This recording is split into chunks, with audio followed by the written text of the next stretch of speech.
starting off with Paige Buckets coming and doing what, well, she was expected to do. Rookie of the Year, Paige Bueckers, 2025, fresh out of UConn with the Dallas Wings. Hey, she had a hell of a year, Chill. Yes, she did. Hell of a year. Yes, she did. Led all rookies in scoring. That Dallas team wasn't that good, but she was. And I don't know if you guys noticed, but this is the first time in NBA history that both players from one school won Rookie of the Year, and that's both Paige Buecker and the kid Castle from Connecticut, which is awesome. Yeah. I mean, they definitely producing some talent.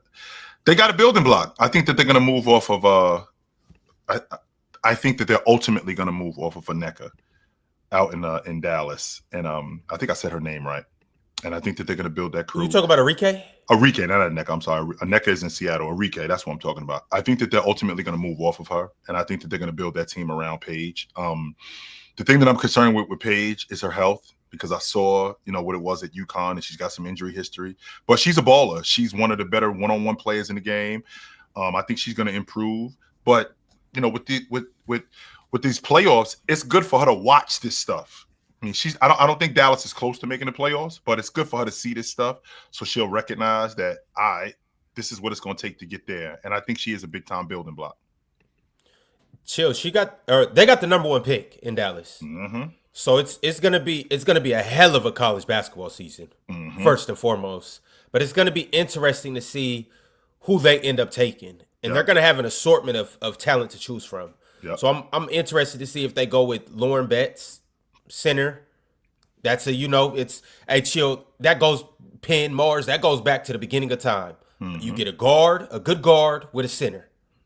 And you build that goes back. Mm-hmm. Or they can go with an all-star point guard like Olivia Miles, and they could go with the backcourt duo. We've seen what Steph and Clay did, and we can obviously date back to other backcourt duos as well. But we live in such a guard heavy scoring, like point guard scoring heavy league, that with a player like Paige Buecker, I would much rather have somebody that's setting her up, and to your point, Ron, getting another big that's setting them up too. I would much rather have somebody that's setting them up, but then could score. Like they could get their buckets, and they are going to get their buckets. But I don't want it to be where like they're going back and forth, because I don't want to take away from like my big girl and what she does. So kind of like what's going on with Vegas in the playoffs. We all know Asia is the one, and I think Kelsey knows that too, and she knows that my offense comes second. And that's kind of what I want to do when it comes to Paige. Like if I'm building this unit around Paige, I want my lead guard to know that, I'm setting you up and I'm playing off you. Mm-hmm. I mean, you're gonna play off me. I got the ball, but you're gonna play off me, and I'm gonna set you up. And I feel like the same thing can be said about them getting a big girl too. Mars. So I'm assuming you watch Paige a little bit. You know her game just a little bit. She's a fantastic player. I don't know if you've watched too much of Olivia Miles or Lauren Betts, but I just want to propose a hypothetical for you. So you got a young, crazy talented guard that can score, pass, defend a little bit. She does a little bit of everything. She's going to be one of the better players in the near future. And so if I could say, would you rather get a point guard that can probably going to be the best passer in the league, can push the break like crazy, is a demon in transition, and can score too, but primarily is just the ultimate playmaker? Or would you rather have a big that basically controls the paint, can score too, not the best of scores, but can score, but is just essentially going to be stout in the paint, good, grab every rebound, block shots. Once again, you could dump it down to her. She'll score, offensive rebounds, all of that good stuff. Obviously can set screens. They'll be able to play in the pick and roll. Which one of those two would you rather pair with a young guard that's as dynamic as Paige? I think what makes Paige so great, in my opinion, is that I don't think there's a wrong answer. I think her skill set lends to being able to play with anyone, and she'll look fine. if we're talking about maximizing her, from what I've seen, I haven't watched a whole lot. In my defense, her team sucks. But I would like for her. She already doesn't dominate the ball a whole lot, but giving her a guard who can take that responsibility and allow her to score in the way in which I think she's most effective would probably be what I do. But from my limited scope of the WNBA, I think having a really, really good big is really valuable. So if you're trying to win at the highest level, I'd probably go with the big. If you're trying to maximize Paige, I'd probably go with the guard. Does that make sense? Yes, it does. Because I'll choose the big. I'll choose the big. Well, because we see. Go ahead, it's fair to say the big does not shoot threes and is not a good free throw shooter. So she definitely a dinosaur.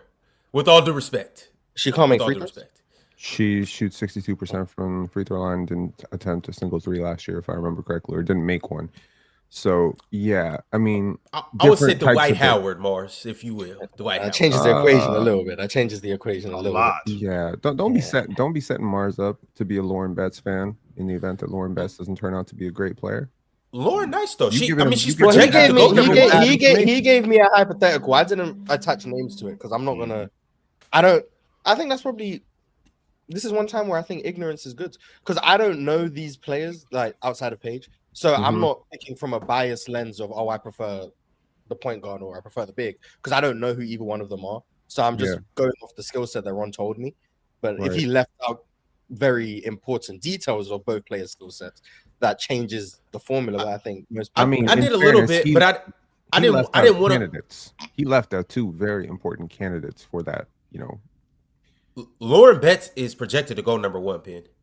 I get it. But also, isn't there a lottery that happens between the second team and the first team? Is it possible the Minnesota Lynx will get the first pick? Do I not remember this correctly? She's 6'7". The Minnesota Lynx own the Chicago Sky's pick. Ron, because of the trade. Wake up. So yes, because of that trade, Ron. Yes. I think I'm going to take the 6'7". The best team in the WNBA is about to get a top 2 pick. So basically, the Lakers was just in the NBA championship in '80, Ron, and then in '81, in '82, they get the number 1 pick in the draft, and they end up taking James Worthy. That's what's going on with Minnesota. Yeah, that's what's happening right now.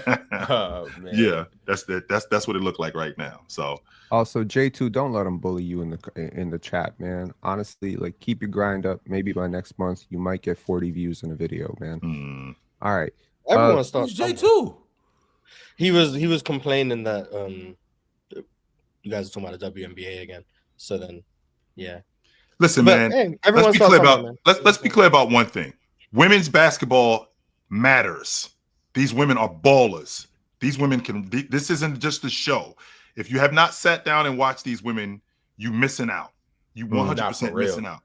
I promise you that. Aaliyah Boston is going to be a star in this game. She 100% is. She was yesterday. Yes, you are missing out. Ox actually called her out a couple of days ago. Hey, Leah, anytime you want to join us, feel free. The playoffs are here. Well, I think she heard him because she was like, all right, let me get involved in this before my team ends up getting bounced. Let me clearly get involved in this. So the women's game has definitely evolved, and there are players in the women's game who are nothing short of fantastic. Nothing short of that, no doubt. Yeah. I mean, I don't know if Flage has any action at all at that number 1, number 2 spot, but Flage and Paige would be a very interesting one. AZ Fudd as well would be a very interesting. I mean, they just won a championship, yo, and chill to the point of Paige watching these women in the playoffs. I remind you, she won a national championship 5 months ago. Yes, she did. 5 months ago, and she was by far the best player, and she showed up late. So shout out 5 to months Paige. ago, huh? It was. It was. I just checked my reels and I was like looking at it. I'm like, damn, 5 months ago. What a hell of a half a year for Paige Bueckers, And shout outs to the voters who made sure that she did not get unanimous Rookie of the Year. That was really petty bullshit. Two voters, right? So last year was one voter who decided to snub Caitlin Clark, which was the wrong move at the time. She should have been unanimous. But then this year, they're like, oh, well, if Caitlin Clark ain't unanimous, Paige Buecker sure as hell ain't gonna be Which is unanimous. dumb. Like why are you? I don't understand why you're doing that. That this doesn't make sense to me at all. Because if you think she played better than any other rookie, in the league today. If you think she played better, like, why are we having this discussion? She led all rookies in scoring. I think she was second in assists or something like that when it came to rookies. I mean, she was awesome. She was absolutely awesome. There are, and again, when we're talking about personal feelings and we're talking about biases, I think we all have them on some level. But like when it comes to stuff like this, there are things that are just undeniable, right? There are things that are just undeniable. I may have, and Mars and I have had this conversation, and Mars has basically put a lump over my eye when I talked about Kawhi Leonard in 2016. Yes. But if I'm being honest, when I think about what Kawhi Leonard did, but then I think about what Curry did, I'm like, God damn, yo, that's pretty difficult to fight that. It's, as much as I love what Kawhi Leonard did, the fact that they won 67 games, the fact that he went almost 50, 40, 90 that year. All right, I love that. But what Curry did that year, it was just nothing short of fantastic. And I can definitely get with that. We have to, me in particular, I have to do a better job and taking personal biases out of it. Like Shaq should have won unanimous league MVP. He should have won it. No question about it. He should have won unanimous league MVP. James should have been a unanimous league MVP in 2013. He should have done it. No question about it. So, I mean, to your point, Penn, I think we have to take that out. And Ron, I got to tell you, I watch LSU basketball because they got a chick on their team named Flage. She just sounds like a baller. I don't even know much about her before that happened, right? Before that happened, I just heard that LSU had a chick on their team named Flage, and I'm like, she just sound like a baller. So I'm gonna start watching them. Turns out she is a baller. Listen to her music, yo. Turns out she is a baller. Hey, Penn, I ain't listening to her. With all due respect, and I heard she got some good music. I'm not listening to her music, but what I am gonna do is watch her get money on that court. Yes, sir. And that she does. She's actually pretty amazing. Yeah, I know what you're thinking. I've heard some of it. I've heard some of it. She's more Dame than she is Shaq when it comes to rap. I'm gonna put it that way. She's good. She's really good. Just so you know, Shaq was nice on the mic. Shaq had bars. What you mean, man? Dame is at another level. I disagree, but what? Shout out to Dame. Shout out to Shaq. Shout out to Lonzo. Shout out to who else was a rapper? Shout out to everybody in the league that raps, man. Yeah. And the W. Oh yeah, shout out to Okay. I mean, I was gonna say she's more Dame than Kobe, but you know, we don't want to get Kobe fans mad this early in the morning. Yeah, let's not get Kobe fans mad, but it is a certain fan sector that I do want to get riled up. And Penn, I had promised you that I wouldn't do this, but then you sent this to me, so I guess we got to do it. Thank you for sending this to me, Penn. Let's go ahead and compare rookie stats. We got Caitlin Clark versus Paige Bueckers. They both, ironically, averaged 19.2 points per game. Caitlin averaged slightly more assists, 8.4 assists, compared to Paige's 5.4 assists. Rebounds, Caitlin 5.7, Paige 3.9, and steals, Caitlin 1.3, Paige 1.6. So they both filled up the stat sheets. They both did their thing. They both got rookies of the year, not unanimously, but they got them. And one went to the playoffs and one didn't.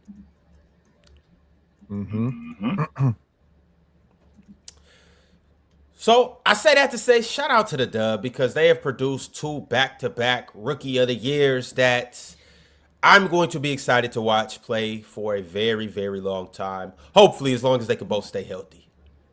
This would be a nice time to tell you that Paige Bueckers, while it looks like Caitlin Clark had a much better season, to the people who know ball, to the people who study it, no, she did not. Okay, you said that the Indiana Fever went to the playoffs, right? That's correct. And you put up these little stats. You know, I did. So shout out to the Caitlin Clark fans. Y'all might want to cover your ears when I say this. Despite being on a way worse team, Paige Bueckers had more win shares. Sorry, Mars. Stop, Mars. Don't start with the bullshit. No, Mars. No. Yes, don't start it, Mars. Because Vort matters, Mars. It ain't about Vort. Cover your ears, Mars. Cover your ears. It's about the turnovers that you left off the page, bro. See, one thing I've liked about WNBA discourse that we've had on here, because I'm casual. I don't know. No advanced analytics. You haven't heard none of this stuff when we talk about WNBA. You guys just talking about the game, and I'm here. I'm there just staying quiet because I don't know what's going on. I've watched a little bit here and there. Okay. I stay out of things I'm not well versed in. Fine. I ain't heard no win shares, no BPM, no VOR, none of that. Okay. Caitlin Clark had a 25% turnover percentage. Paige Bueckers had a 10% turnover percentage. They basically had a similar role. Mm-hmm. They were both lead initiators for teams that required a lot of what was their assist percentage? Can you let me know that? 27%. Oh, what? Hold on. Assist I will tell you. Okay. Yes, please. So 27% for hold on, let me just make sure I got this right. 30% for Paige. 39% for Caitlin. So you do know why I asked you that and what I'm about to allude to. So she accounted for almost 40% of her team's assists. While she was on the court, While she was on the floor, by the way. Yeah. And Paige accounted for, what did you say, 26% while she was on the floor? No, I said 29%. 30%. 30.2%. Oh, now she gets rounded up, but Caitlin can't get that. Round up. It's 30.2 on the dot. But this is like they have similar roles, but they do it differently. Caitlin's way more differently than Paige's. Way more. Once she's again, like Trae Young, whereas Paige is like, I don't even know who to compare it to, but she's not like Trae Young. Like, it's very different. For sure. But if you watch the game, I mean, Mars, you have said, and I'm very happy you said. I think Paige is better. Yeah, I think. There we go. So I believe that too, very much so. I don't. Okay, that's cool. And you know, shout outs to Caitlin Clark, who had a great season. But context matters, efficiency matters, and the fact that you turn the ball over more than anyone in the WNBA matters. Yep. Okay. And you're a young player, and you're gonna figure out these things. And turnovers in young players is actually a good omen. Typically, it means you're trying things and seeing things that your other teammates aren't seeing. But she had a better team. She had fewer win shares. Yep. I do think the efficiency stats definitely point towards Paige, whereas the counting stats point towards Caitlin because she's a bomber, and that's her role. And that's what she did at Iowa. She took a lot of possessions. She dominates the basketball, right? So I don't necessarily. I think Paige is a lot easier to build around. And despite the steals numbers being similar, I don't think they're very similar as defenders. Caitlin's okay as a defender. I think Paige is a really good defender. So on a winning team with a winning context, if the Dallas Wings do right by her, I think she's going to be in the playoffs next year. And when she gets to the playoffs, watch out. But Penn, can I counter that with a shot, which is a bad shot? Would that be equivalent to a turnover? Because with Caitlin being the ball handler that she is, the primary ball handler that she is, and she's looking to distribute a little bit more than what Paige is, because Paige is looking to score a little bit more, I think. I think Paige is more of a bucket getter than Caitlin is. I think Caitlin is more of a distributor than Paige is. So with her being more of a distributor, she's going to get off the ball a little bit more, which is going to constitute for more turnovers, because she's not forcing it, but looking to get her teammates more involved in the game than Paige is. So what I mean when I say a turnover, a shot would be the equivalent to a turnover, is because if Paige is more of a scorer and Paige is looking to score, she could take bad shots, which can be the equivalent of a turnover. And now we're running and we're getting and we're having more of an advantage doing that, as opposed to Caitlin Clark, who she's looking to get off the peel, and Aaliyah Boston. All right, I went to her 2 times already and she scored. I go to her again and I end up turning the basketball over. Like, that kind of stuff matters when we're counting the turnovers with her. So I went to Lexi twice and Lexi already knocked down a couple of shots. I'm looking to go to her again, and I end up turning the basketball over. Now, does that hurt our team as much as Paige looking to score a little bit more and taking bad shots and throwing us off balance? I'd like to think so. Doesn't Caitlin take worse shots than Paige? She does, but she's also a better shooter. So no, she does 100%. I mean, is it because of the long ball? I think yeah. Paige Buecker suffers from the Kevin Durant syndrome, where sometimes she could do a lot more, but she doesn't do more because she cares about efficiency and she cares about allowing other people. She's really portable, right? Like, the reason that you could build with, like, you could draft Tanaya Latson next year and you'd be perfectly fine. It would probably be the wrong pick, but you could have a ball dominant guard next to her and she'll just play off of her. you could get a ball dominant big, and you run everything through the post, and she'll be cool with that. I think there's a certain type of player in the WNBA and the NBA who's very ball dominant, and we get the illusion that they're just really better passers than the people who aren't as ball dominant. But you could be not ball dominant and still be a great passer. Paige is a great passer. I think she's a great passer. She's not the flashiest passer. She's a very effective playmaker, which is shown in the fact that she barely ever turns it over, and she still racks up a lot of assists, right? She's accurate, but she will also allow you to get your game off, which is to say she can play with another star who can still look like a star next to her and not like a, assist merchant. Like, for instance, Sarah Sword, right? She played with Sarah Sword, who's like the best freshman in collegiate basketball last year. She looked great. She looked great next to her. And Sarah was given opportunities to kind of create her own shot where Paige would just kind of get out of the way. And then boom, we get to the fourth quarter. You need a bucket. Now Paige is running the pick and roll. Now Paige is dominating. So I think sometimes Paige can be a little too unselfish for her own good. But that unselfishness does not manifest in I'm driving to pass, but give me the basketball. I got to run everything. It'll sometimes mean I'll stand in the corner for a couple possessions. I'll run off. I'll set a screen for my teammates. So she's just really too smart for her own good. About, though, Penn. And that's what I'm thinking about when I think about their games, how different they are. I think Paige is more of a score-first guard, and I think that they're going to build that unit around her being more of a score-first guard, as opposed to Caitlin, who is more of a table setter, more of a distributor, and they building that unit around her. And I think that these two, because they're guards, I think we compare them, but I think Paige is a little bit, I think Paige is a little bit different in the aspect of her being more of the modern two guard, if that makes any sense, where she's just a bucket getter. She can pass it, no doubt about it, and she will get off the peel.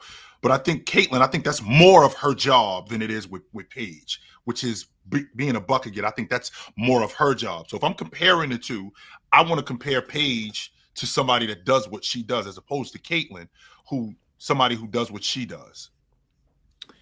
I don't know. I think like there's another factor of this we haven't really factored into their numbers, is just that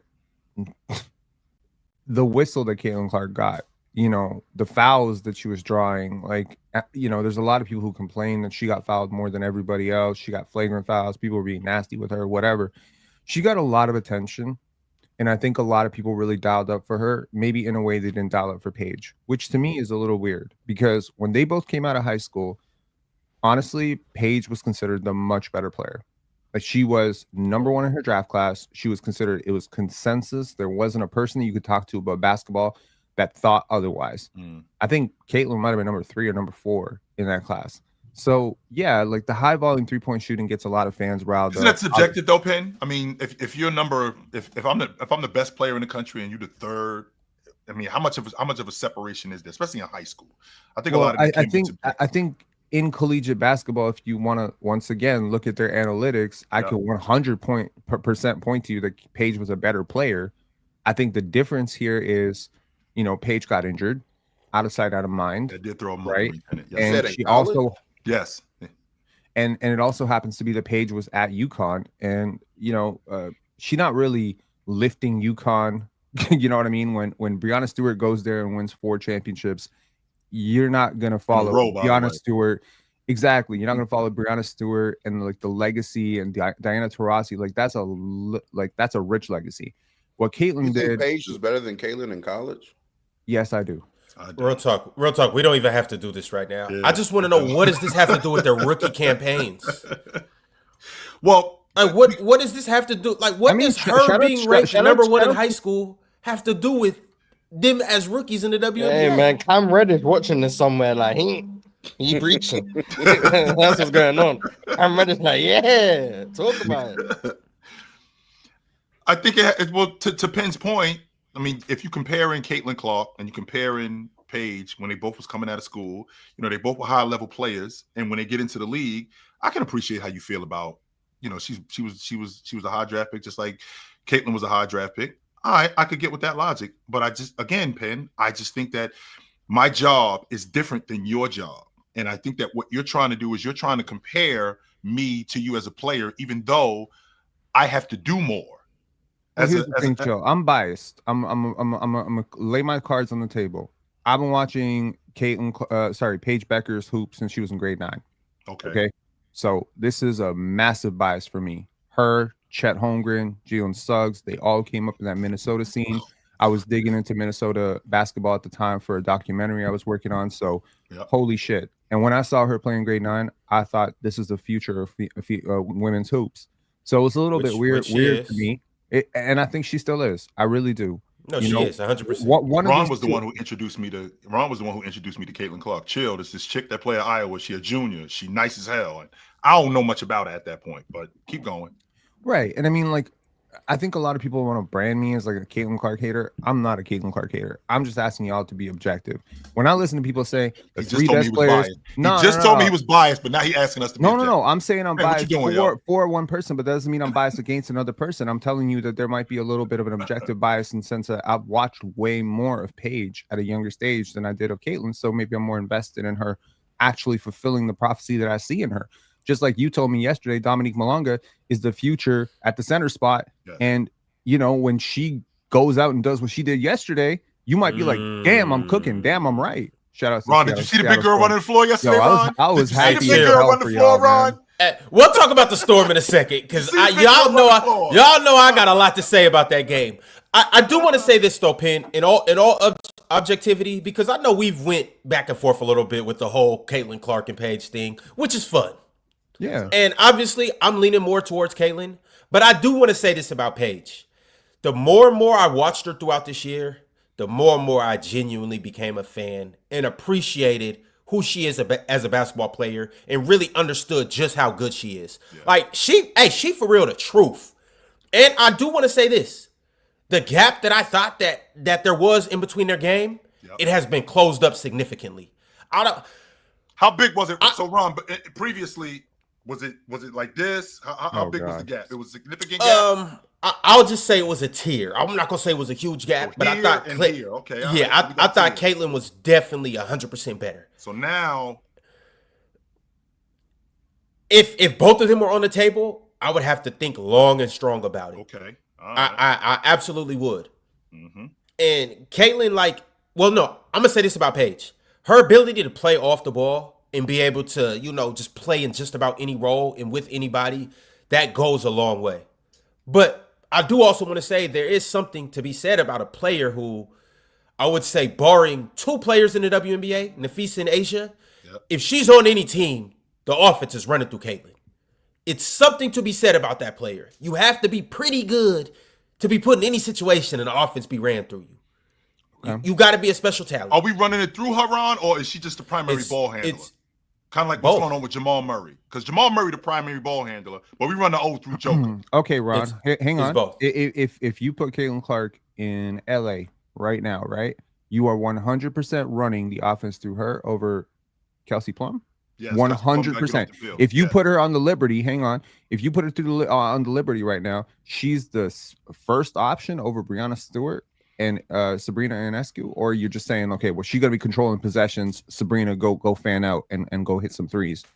Sabrina is definitely gonna play off ball. Stu, and this is gonna have to be a coaching thing, and this is my only problem with Caitlin. So this is gonna be a 2-part answer. It's a 2-part answer. It should run through Stu, or Stu should be the number 1 option. Right. But this is my thing with Caitlin. I don't know how coachable she is and if she's going to be able to adjust taking a step back, which I think she needs to do with Kelsey Mitchell and Aaliyah Boston. I'm not saying she shouldn't be the number 1 option, but I'm saying she should take a step back, and it looked like she was having trouble doing that this year. I'm saying that to say in high school she was the best player without a doubt. Yep. In college she was the best player without a doubt. Give Caitlin the ball and let her, kind of Luka Doncic, give him the ball and let him just create everything. I don't think she necessarily needs to do that to be successful. So as a coach, how are you going to resonate with her to let her know that she needs to scale down her offense? You don't need to have the ball in your hands all the time, Caitlin. We know you're spectacular. We know you can create something out of nothing. We know that you're a magician with the ball. We know you can score on all 3 levels. We know you can make just about any pass. But we don't need you to do that on every possession. In fact, we'll be better if you do it less. That's why this injury, I think, is a blessing in disguise, because she got to see what it looked like with her off the floor, and now how she can incorporate her game into what Aaliyah Boston is doing, how she can incorporate her game with how good Mitchell is. I think she I don't think it came out yet, but I think that she's touted as being a first team All Pro this year. Like she better be first team, and she's in the MVP race now. It's like Mars. Yeah, she's in the discussion, but she's in the discussion though. Shout out to her. I took a lot of flack last year when I was saying Kelsey Mitchell is the best scorer on their team, for sure. But that is just the truth. I mean, Kelsey Mitchell's a better scorer than. Should she be playing? That was my point to you, real talk. Should she be playing? Should she be playing off the ball, and Caitlin Clark be looking to get her more involved in the offense, and her offense be more secondary? I think that Caitlin Clark does do a good job of to me, that's her best quality is her passing and playmaking. So it's not necessarily that she doesn't get. I mean, you can see when she's out there, even with Kelsey and Aaliyah, like the game is simplified for them, and especially Aaliyah. Like Aaliyah gets a lot of easy baskets because of Caitlin Clark. And she's great in pick and roll. My problem with Caitlin is her scoring, like her scoring and her handle. Her handle is weak. Also been saying that for a minute. I don't really like her handle for real. I think it's very basic, very elementary. And then just lack of in-between game. She either wants to take a really deep three or try to get all the way to the paint, which analytically, I mean, that's great. But when you're not hitting those threes, I mean, everybody compares Caitlin Clark to Nash and Steph, and to me, she's Trae Young. I mean, that's kind of what I see. Great passer, questionable shot selection. When the deep threes are going, the scoring is very good and impressive, but there are a lot of nights where the scoring is very much so lacking in diversity and efficiency and accuracy. Knowing you, real talk, and talking to you, I think that because she gets knocked off balance a lot, that handle look a lot weaker than what it really is. That handle nicer than what you give her credit for. She is nicer with the pill, but because she get roughed up a lot, and a lot of that stuff causes turnovers, and she ain't that strong with the pill, you would think that she would be stronger considering she played that many years in college and she's coming in more of a grown woman as opposed to Malanga, who is a 19-year-old kid. But I think because she gets roughed up a lot and she turns the ball over like she does, because she can be a little bit sloppy with the pill because she ain't that strong, I think that's what's turning you off to her handle. She a lot nicer with the pill than you give her credit for, yo. She is. Here's an interesting thing that I just want to point out, and I know Mars might roll his eyes, but I'm curious, Mars. Just answer the following question, okay? Here we go. Is it easier or harder to get win shares in basketball, period, when your team is good or bad? Easier when your team is good. Okay, perfect. I'm really glad you said that. This year, in 1 year, Paige Bueckers has more win shares than Caitlin Clark has in 2 years. And she has a way worse team. Way worse. No. So do you understand what you're talking about? No. So let me let you know what I understand that I'm talking about. Okay. Let me push this on you. I test merchant. The year before they got Caitlin Clark. The year before they got Caitlin Clark, they got the #1 overall pick, who happened to be Aaliyah Boston. A very fabulous pick, by the way. They win 13 games and they're last in the Eastern Conference. The very next year, they were so bad. Once again, they get the #1 overall pick because they have the worst record in the Eastern Conference. Caitlin Clark gets drafted to that team. Once again, before Caitlin was there, the year before, they were bad enough to get the #1 overall pick and they were the last team in the Eastern Conference. They get Caitlin Clark and shoot up the standings, make the playoffs, and they're the #3 seed in the Eastern Conference. Now, I'm not going to say it was solely off the back of Caitlin Clark, but but something leads me to believe that if they don't have Caitlin Clark and they're the last team in the Eastern Conference, they get Caitlin Clark as a rookie, they make the playoffs, a competitive playoff series too at that, and they look completely different as a team. What is the common denominator here? What's the factor? I understand, and again, that's your bias. But let me ask you a question. That's my bias, so that's the facts. Okay, hang on. So reality is bias. Whoa, chill. Yeah, sometimes. Okay, Aaliyah Boston. Am I biased if I say that the Detroit Pistons had a much better year this year because no. You are hella biased, and let me prove it to you. Aaliyah Boston's an amazing player, right? Yes, we can all agree on that. Yes, he is. Would most rational people agree that she is by far their best player? most important player? No, not at all. Okay, cool. Caitlin Clark is their best player. Okay, cool. Is she their? She's their best pick by far, right? And she was a number one pick, and she was amazing. She went to a 13-win team, right? Mm-hmm. No, she went to a 5-win team. Yeah, they were garbage. They were worse. So they were 13 wins. So she took them from 5 wins to 13 wins. Yeah. Okay. So they were god awful. Then she got there. They were best. Do you know that her absolute worst season was her second season? In terms of efficiency? Well, the season she played with Caitlin Clark, this amazing tide lifter, is the one where she was the worst. That was her worst season. This year, her rookie season, without Caitlin Clark, she was 62% true shooting. The year with Caitlin Clark, she was 56. And this year, where she's most of the season, Caitlin Clark's been gone, she back to 58. So what does that tell you? What does that tell you about the quality? I mean, typically, she's added more threes to her game this year. That's changed things. That certainly helps. You often can we not talk about I watch a little bit. I watch a little bit. I mean, aren't you eye test merchant? Stop watching. Look at the stats. Because real talk, what I don't want to do is I don't want to, because what I don't want to do, real talk, is I don't want to completely leave out the fact that, I did get better, by the way. I did work on my game over summer. Can we not leave that part out? It's not like, this chick got on the crew and, my numbers went down and then she's gone and then my numbers go up. But I'm sorry, real talk, for interrupting you. Go ahead. No, I just Penn often refers to young players and how they can sometimes have sophomore slumps and stuff like that. But I mean, now we're gonna blame that on Caitlin, I guess. But I also think if you watch last year, Aaliyah wasn't a great shooter last year. Even in those little pick and pop situations from 3 or the mid range, to be honest with you. And the first year, she's obviously going to be more of the focal point of the team and the offense without Caitlin Clark being there. Now, I do agree that last year, Caitlin should have been looking for Aaliyah Boston a little bit more.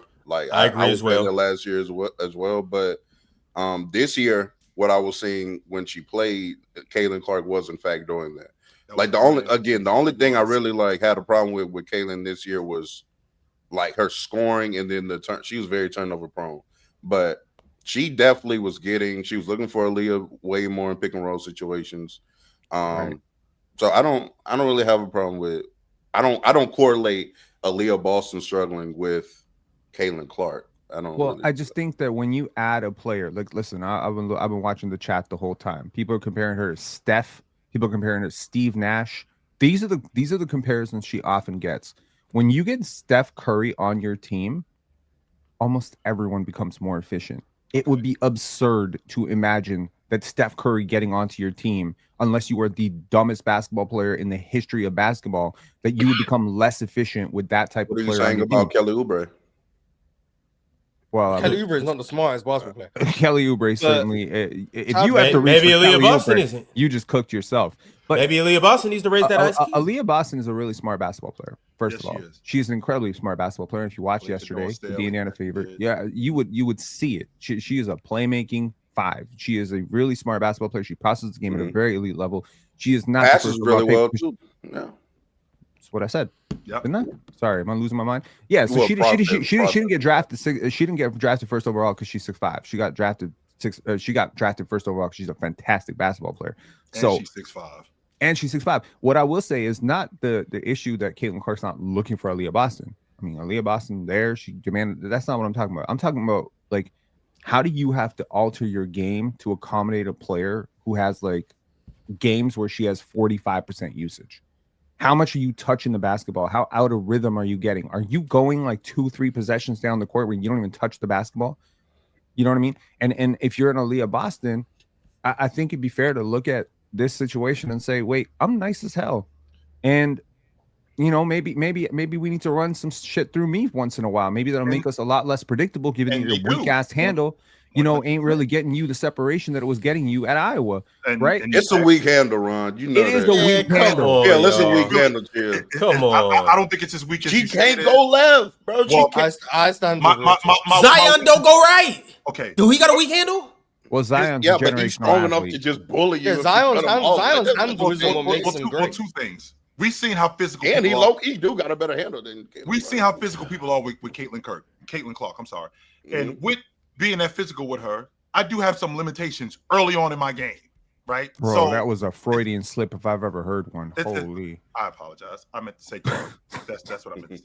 I mean, you know what's dominating the news, so I know, but it just I did not. Of all the players, proceed, Chill. As I was saying, Ron. So with Caitlin Clark. With that being said, Pin, to your point, when you're talking about the chat with Steph Curry and Steve Nash, they're not. I hope that they're not comparing her to Steve Nash and Steph Curry today. Now, if we're going to compare her to Steve Nash and Steph Curry when they first showed up and were figuring it out, I can get with that. But they're definitely not doing that today because there is no comparison. But she's better than Steve Nash when he came in. Do you remember Steve Nash when he first showed up? He wasn't very good.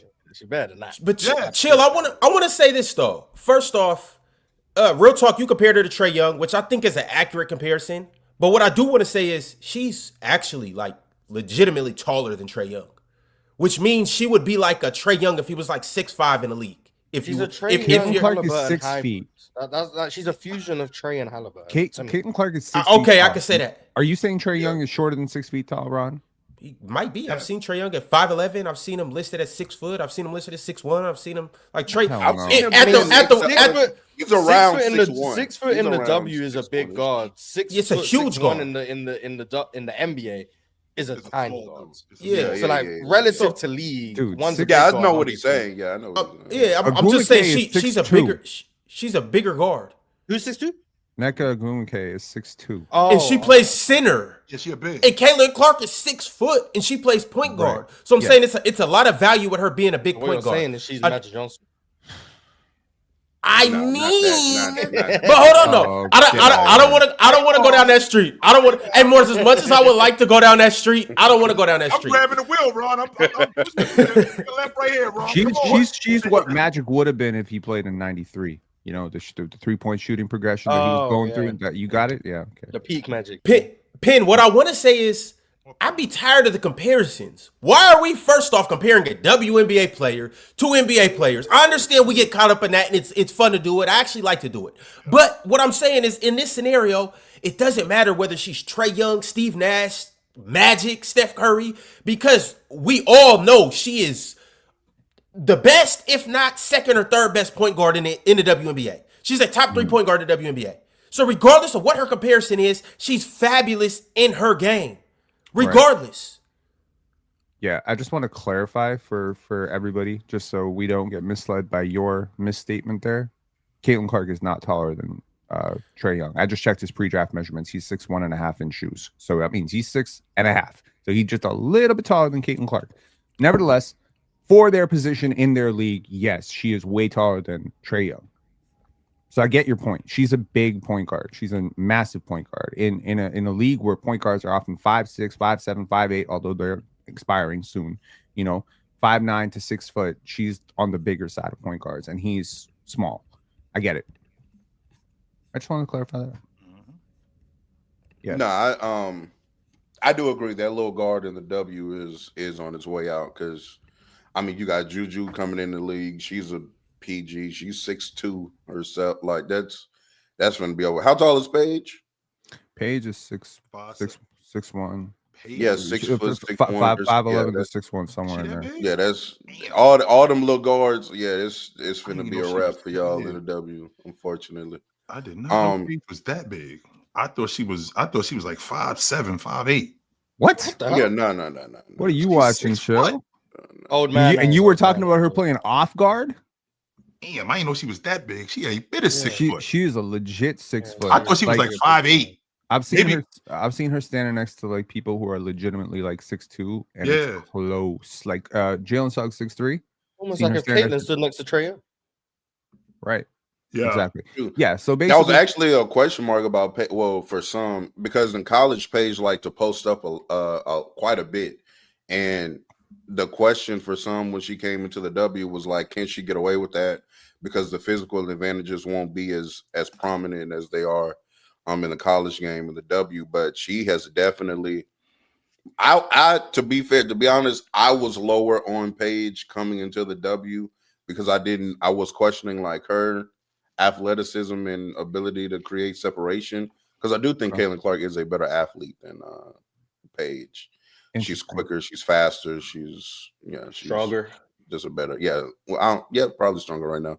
But Paige is just so skillful. Like Paige is already one of the most skilled players in the W. She can score on all 3 levels and she's an insanely good shooter herself. Now probably doesn't shoot it with the range of Caitlin, but my goodness, the pull-up game in 3 and midi. You shoot free throws, can pass, can post up. You compared Caitlin Clark to Trae Young. Would you say it's fair for me to compare Paige Bueckers to Kyrie Irving? Yes. I mean, that's fair. I'm not mad at that. She's like a Kyrie Devin Booker like fusion to me. Can we just? But I think she's a more willing passer than both, though. I think Devin Booker's a very willing passer, but I think he is too. I guess, but I don't think it's a 1-to-1 comparison, but I do think there's similarities. Yeah, I get what you're saying. Really good off the ball, really good scorer. It's funny because if you look at like true shooting, just raw true shooting, I think Caitlin's rookie year was more efficient than Paige. I think because of the volume of threes. But like, you're not going to convince me Caitlin's a more efficient player than Paige. Like, you're just not going to convince me of that. And she's so good at everything. Like the post up stuff, to Road Talk's point, that did translate. Now she's not a high volume post up guard, but for guard, she still does it quite a lot. Really good in isolation, really good off screens, can play off the ball, spot up stuff. Good feel as a cutter. Like she just, and maybe this comes from UConn, I don't know, but like she knows how to play basketball. Like that's way before UConn, man. Like, that's way before UConn. She's just a really good basketball player. Like she just understands what to do on a basketball court. And that's why I think she's better. But I don't think like you have to compare Paige to Caitlin and vice versa. Both of them had really good rookie seasons. And both of them are going to be really good for a long time. I do think it's interesting. Paige is older than Caitlin, and I don't know if people know that. Yeah, she is older. It's not by a lot. It's not like one's 2 years older. Right. It's like maybe a month or 2. But Paige is the older player. So there's that. But I just think she's really good. And she's going to be really good for a really long time, assuming health, obviously. But, yeah. Thank you, Mars, for ending the whole comparative narrative that everybody wants to continue to carry on, like certain people below you. But we are going to move on. Your mic is cooked, just so you know. Your mic is cooked. I don't know. Turn the microphone up a little bit, Ron. Turn it. No, don't turn it up. That's not the problem. To the wrong one. Is that better? There you go. Better? There we go. There we go. Now you're clearer. Cool. Because I would hate to have to tell you guys about Splash Sports with a bad mic, because this is the best thing that's ever happened to you. After you click the link in the description, you can make a big splash after you make your picks by competing against other fans that don't know ball as well as you, not competing against the house like these other companies that do these type of things. They don't do it as well as Splash Sports does, because on Splash Sports, we have an amazing contest this week called the NFL Pick'em. Now, with the NFL Pick'em, this is how it works. You will join PC Week 3 NFL Pick'em for your shot at Splash Cash. Yes, the pot is $1,500 in Splash credit that will be paid out to the winners of this competition. And when I say winners, I mean the top 25 contestants in this contest. You make your picks and you play for the win. And when you make your picks, you will select from every single game coming up for Week 3 of the NFL season. And everyone you get right, you get a point. And at the end of the week, whoever has the most points will win the most money. And if you go ahead and click the link in the bio, and if you join the NFL Pick'em, you'll be able to see the prize payout. First place gets $300, second place gets $220, all the way down to the 25th person who will get $15. But the cool thing about it is you enter for free. So my friends, as of right now, we only have 23 entries, which means the 23 people that are entered will automatically get paid no matter what. Like, they can literally not get a game right, and they're going to get paid out because there's only 25 people in there, and we have to pay out 25 people. So you have until Sunday at 10 a.m. September 21st to enter the contest. And when I say 10 a.m., that's 10 a.m. Pacific time or 1 p.m. Eastern time. You guys get over there, download the app, or scan this QR code on the screen. The link is also in the description. Join the contest ASAP. We'll see you guys in the winner circle. All right, Ron, fellas, when I signed up for the splash, it wanted me to pick 15 things all at one time. I thought it was one at a time. So the survivor is one pick per week. And if you get that pick right, you move on to the next week. And it's like the last man standing wins the whole pot. Right. The weekly pick'em, that's a game where you pick every single game or the games that are allotted to pick. And whoever gets the most picks right wins the most money. Oh, the most. Okay. There's no way you're asking me to get 15 things right now. I mean, you already know bull. Yeah, exactly. No, right. No, facts, right. Just no bull. That's him. Is it that elementary, Mars? Yeah. If you know bull, you don't. Oh my goodness. Agreed. But y'all, we got a couple super chats, so let's see what the people got to say. Before I get into those super chats, we got 2 new Hall of Famers, and you want to know why this is significant? Mars, real talk, chill. They get to it's try significant. Out. Exactly my point. Dan in the box, or his name is also. Hold on, wait. Let me find his other name. I think it's Box in the. Hold on. Give me a second. Small Boxes. That's his name. Small Boxes, or Dan in the box, whichever one. He became a Hall of Famer. So I'm assuming you became a Hall of Famer because you want to join the PCL. If so, reach out to the Players' Choice accounts or reach out to me directly. And we will let you try out this Friday on the panel to get into the PCL. But there also is somebody else who became a Hall of Famer who hit me up, and he is definitely going to try out. And I believe it will probably be him and Jason Grills that'll make it. But that's my man Skeet. My man Jean-Mar Skeet Nielsen will be competing in the PCL. Well, he'll be trying out to compete in the PCL this Friday. So shout out Big Skeet. I can't wait to see you this Friday, my man. And I can't wait for you to cook up. I just came on. It's like a small investment, man. $50 to potentially win $12.50. That was disrespectful. Yeah. I'll take it. Yeah. That's a reasonable investment. I'll take it. Sure. So I'm very interested in seeing the Friday episode, though. I'm not gonna lie. I'm very interested in seeing who from the chat can cook up, because there's always people in the chat that can cook up. You know what I'm saying? Mars is from the chat. I'm from the chat. Mars ain't from the chat though. Mars, you a industry plant. You think I'm stupid? I'm not stupid. Mars industry plant, 100%. No doubt about that. Mars ain't just drop Mars in the chat, and all of a sudden, this dude that's out of nowhere is basically Rain Man and just know every fucking thing. No, I don't think so, Mars. I got dropped. Well, I didn't get dropped in the chat. I was in the chat. Mars, I was in the chat. Real talk too. He's the real people's talk. Don't think I don't know who you work for. Real talk. I know who you work for. So. My fault. Now I'm an industry plan. Okay. My bad. Mars is Scott Hall in 1996. He came through the crowd. Man, I was just in the right place at the right time, man. Bron, you just got this 6'9" super freak athlete that's just sitting over here chilling. Don't nobody know about him, and he been in this conference averaging like 30, and ain't nobody know about him. And all of a sudden, he just comes to camp, and you're like, "Yo, who is that dude?" Yeah, everybody knew about him. We just ain't tell you. Yeah, that's all that was. That's who this dude is over here. And he think he's slick, like he just came out of nowhere. Wimby just popping on the scene. That's it, Ron. He just showed up. Like, who's this 7.5 foot tall dude with all of these skills? Fuck out of here, Mars. Mars Wemby? I'm 5'5". Wemby, but he shoots like 63% from the line. But you are not 5'5". I'm 5'5", 286. I don't know what we talking about right now, man. What? The problem with you saying you're 5'5" is that makes me think Bama is like 5'1". So just understand.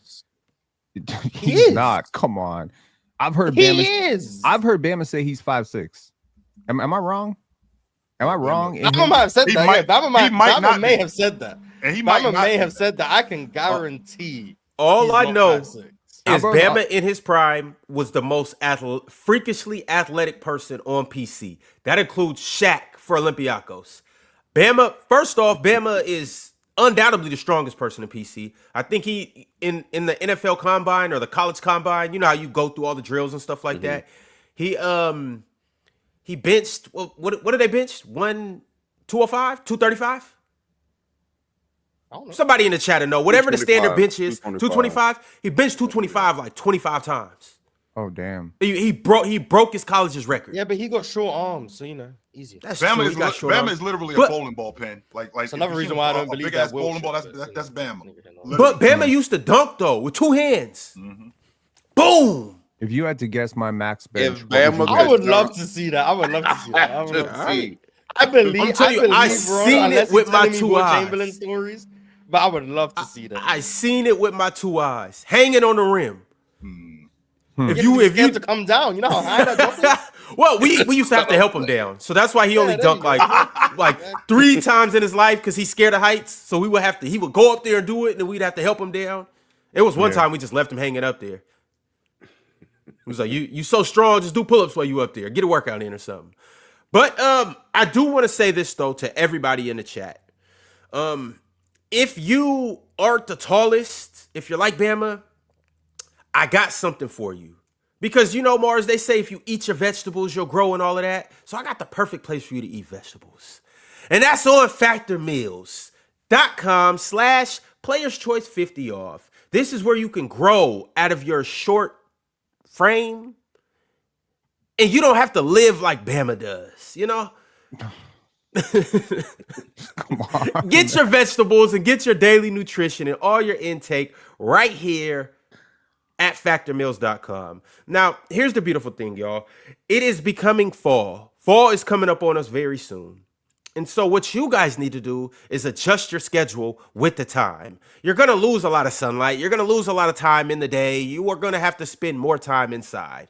So you could spend more time hanging out with your family, Netflix and chilling, or just doing whatever else it is that you like to do inside instead of spending all that time in the kitchen. And you can do that right here at Factor Meals, where they have 65 weekly meals made for you and you personally. You get to tailor make exactly what it is that your meals will be crafted like. They have more variety and more meals. You get to choose from a wider selection of weekly menu options, including premium seafoods like salmon and shrimp at no extra cost. It will support your wellness goals.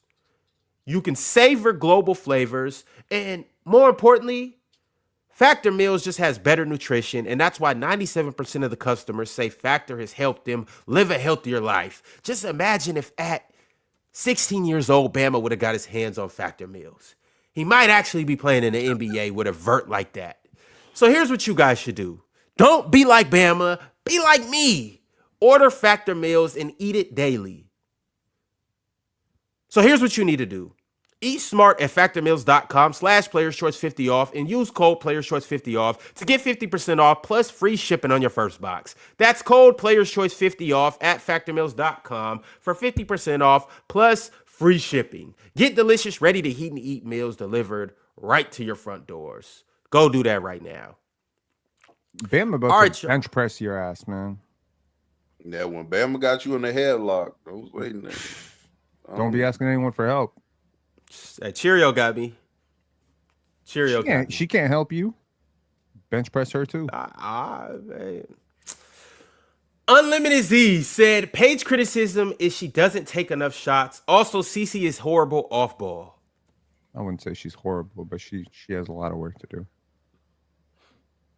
I would say she's horrible. Paige doesn't really shoot the ball a lot. I actually kind of agree with that.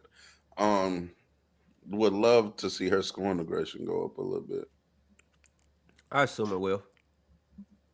Yeah, it will. But all right, y'all, that's the only super chat that we got this morning. Shout out to everybody that was planning on sending through super chats and did it.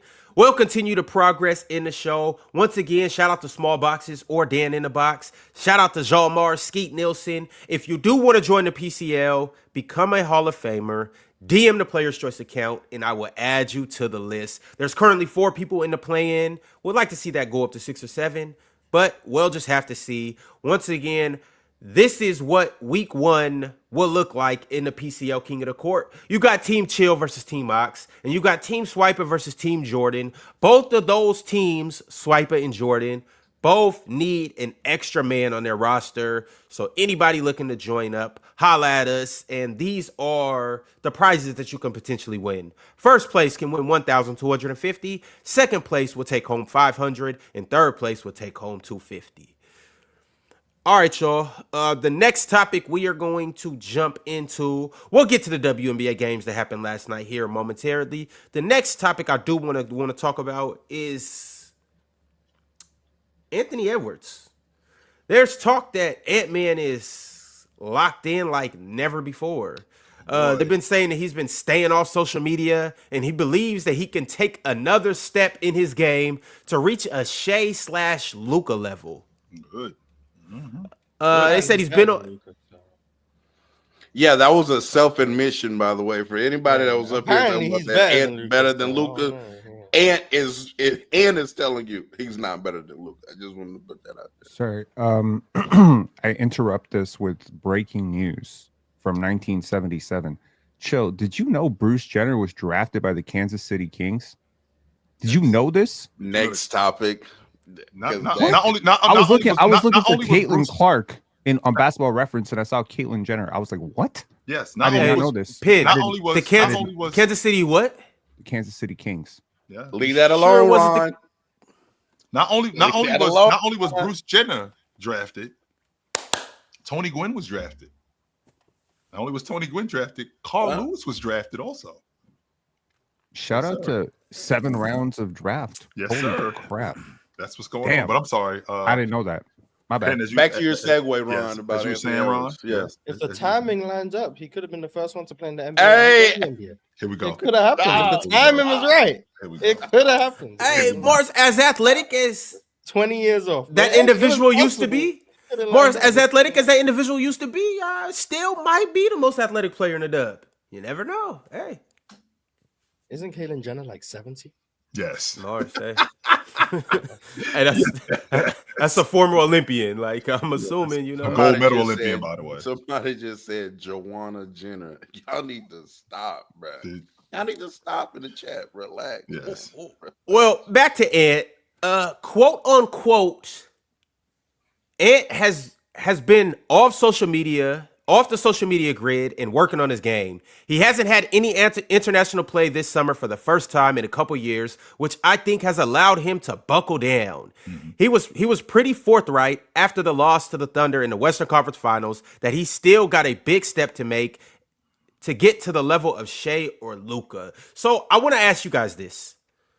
Do you expect a jump from Ant? And if so, what can you see Ant at his best doing this year? If he can dial up defensively, at least 20%, off ball especially. That's a lot. I mean, but it's doable, though. It is a lot. But it's doable. It's doable. For sure. That, because they lost Nickeil Alexander-Walker, so they lost one of their best defenders. I think you're going to need a little bit more from him. They do have some players coming up behind him. Obviously, Terrence Shannon, really good player. I expect a lot from him. But if he can dial up defensively and he can get just, I don't want to say 10% better at processing the court, just a little bit better with the decision making, a little bit better off ball. If he can do some of that stuff, he really will be pushing for a top 3, maybe an MVP. I don't know. I think you're shortchanging him, Penn, because I think that the off ball stuff is what I'm looking at the most this offseason. I feel like if he could get better off ball, I've already seen the jump in the long ball. The volume went up. Well, with the volume going up, his percentage went up. He was taking a lot better shots. I think that with his ability to process defenses, Mars and I had this conversation about him playing in the playoffs where he was making the right plays. So a guy that young, being in the playoffs that many times, making the right plays, I mean, that can only get better, especially considering how much he does work on his game. I'm on record saying, I said this to Ron last year, I think within 5 years, he's going to be the best guard in the league. I'm on record saying that, and I think he's going to win the league MVP. I think he's. So, what year are we into that though? Because you have been. We're in year 2. We're in year 2 of that. So within the next 4 years, I think I'm going to see a league MVP, and I think I'm going to see the best guard in the league within the next 4 years from Anthony Edwards. I do believe. And there was another one you used to say, is he the best shooting guard? I remember you saying. I still think Donovan Mitchell is the best shooting guard in the league. I still think that, but I think within the next 4 years, I think Anthony Edwards is going to be the best guard, not the best shooting guard in the league, the best guard in the league. and I think he's going to be the league MVP at some point. I do. He's going to be better than Shea and Luka. I think so. Yes, that's hard. It's hard to do. It's hard to do. But honestly, hard to do. I think the off-ball stuff is one thing. The defense is another thing because I think he's a little bit overrated defensively. If I'm being honest, like I think. What's his flaws on a defensive end, Pen? The reason why I'm asking you that is because I think we could. That's kind of stuff I feel like that's stuff we could clean up. Like the stuff that you're telling me, Mars, like screen navigation, the athlete that Anthony Edwards is, how strong he is. Like we could clean that stuff up. I think sometimes we misunderstand greatness, right? A lot of people, they look at Steph Curry's greatness and they say, what makes Steph so great? Well, he's obviously the best shooter we've ever seen. So that's what makes him great. Sure. I think that's a very small part of what makes him great. I think one of the biggest things that makes Steph great is he's always ahead of the defense. He sees your mistake before you see your mistake, and he's able to capitalize on it very efficiently, very quickly. His prep, his off-ball awareness and stuff like that. So Steph is nowhere near the athlete that Ant is. But in terms of thinking the game, he's miles ahead. Shea is another one where I think the game is slowing down a lot for him, where he's able to see everything happening in slow motion. It happens for a lot of young players at different times. If it happens for Anthony Edwards, though, unlike Shea, unlike Steph, he has that elite burst and athleticism that is truly like one of one at his position. Like even if you want to compare him to other elite athletes at his position, like Donovan Mitchell, he's bigger than Donovan Mitchell. Sure. Right. So he has the total package to make himself like one of the top 3 players in the league. The difference right now between him, Luka, Shea, Jokic, Giannis, etc., is really how he's processing the court, because he's already there as a shooter. He's better than every player I just named as a shooter. Last year, what he did on volume from 3 is insane. I mean, but when you double him, 3-point shooter than all. Yes, he's a better 3-point shooter than all of those players. Real talk. That mid-range, boy, when he had it going early in the season, it looked real good, man. And also, I'll tell you one more thing. Unlike Jokic, unlike Giannis, unlike a lot of these players, he's better in the playoffs in terms of his percentages, which is really hard to do. When I was looking, I thought, I hadn't looked at this before. I hadn't looked at, playoff field goal percentage versus, regular season field goal percentage. I expect it to drop by like 1 or 2%. 3% is okay. 4%, we're getting into like some, what the hell is wrong? Are you just stat padding against bad teams? 6% is DeMar DeRozan territory. I was not expecting to find out that Anthony Edwards is like 2.5% better from the field in the playoffs. That to me, and I found 5 players that were like that. There are probably more. I just haven't dug through all of them, but I was just looking like cross. Allen Houston is. I sent it in the group chat. I'm forgetting right now because I don't have the memory of Swipers, so I can't remember all of these things like right off the cuff. But he was one of them. He was one of them, and he was by far the biggest difference in terms of playoff percentages. Like I was looking at Embiid, Jokic. They both had like a 4.5% drop. Even Kobe, Michael, they had little drops. LeBron has a minor drop, very minor, right? But Luka has a minor drop. Like it's expected. It's expected. You're playing against better teams. You're playing them, 7-game series. The game plan for you, the game gets slower. There's less transition. Everything in the playoffs is designed to make you less efficient.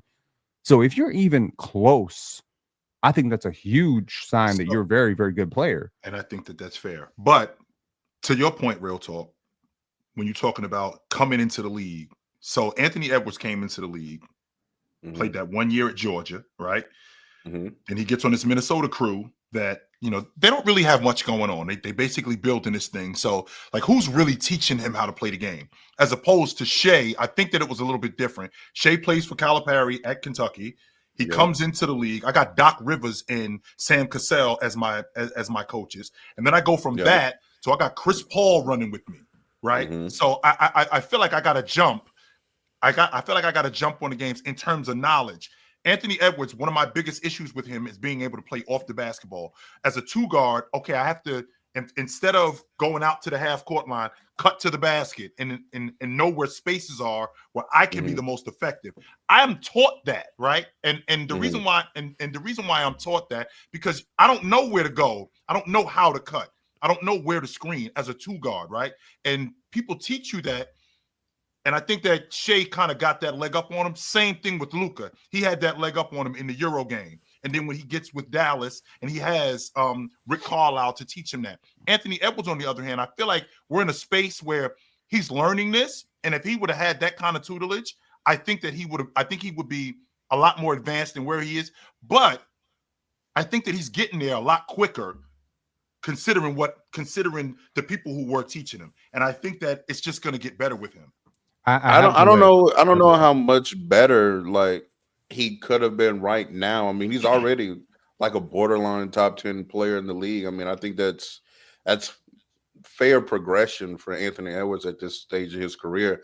I think as far as him getting to Luka Shea levels, the first thing I wanted to brought up about that though is his defense. I think he's arguably a better defender than both. I know a lot of people may say Shea, but I think if you put Ant on that OKC team, I think he fares pretty well. I would say I would agree a little bit with the processing, but just the intermediate. How do you intermediate? The word intermediate. Thank you. Scoring, so the mid-range, floater area, all that kind of stuff, and to be honest, just finishing at the basket. Period. Like I know his percentages say he's a decent finisher, but when I watch him, like it's a lot of stuff he can clean up. He doesn't have the greatest touch around the basket.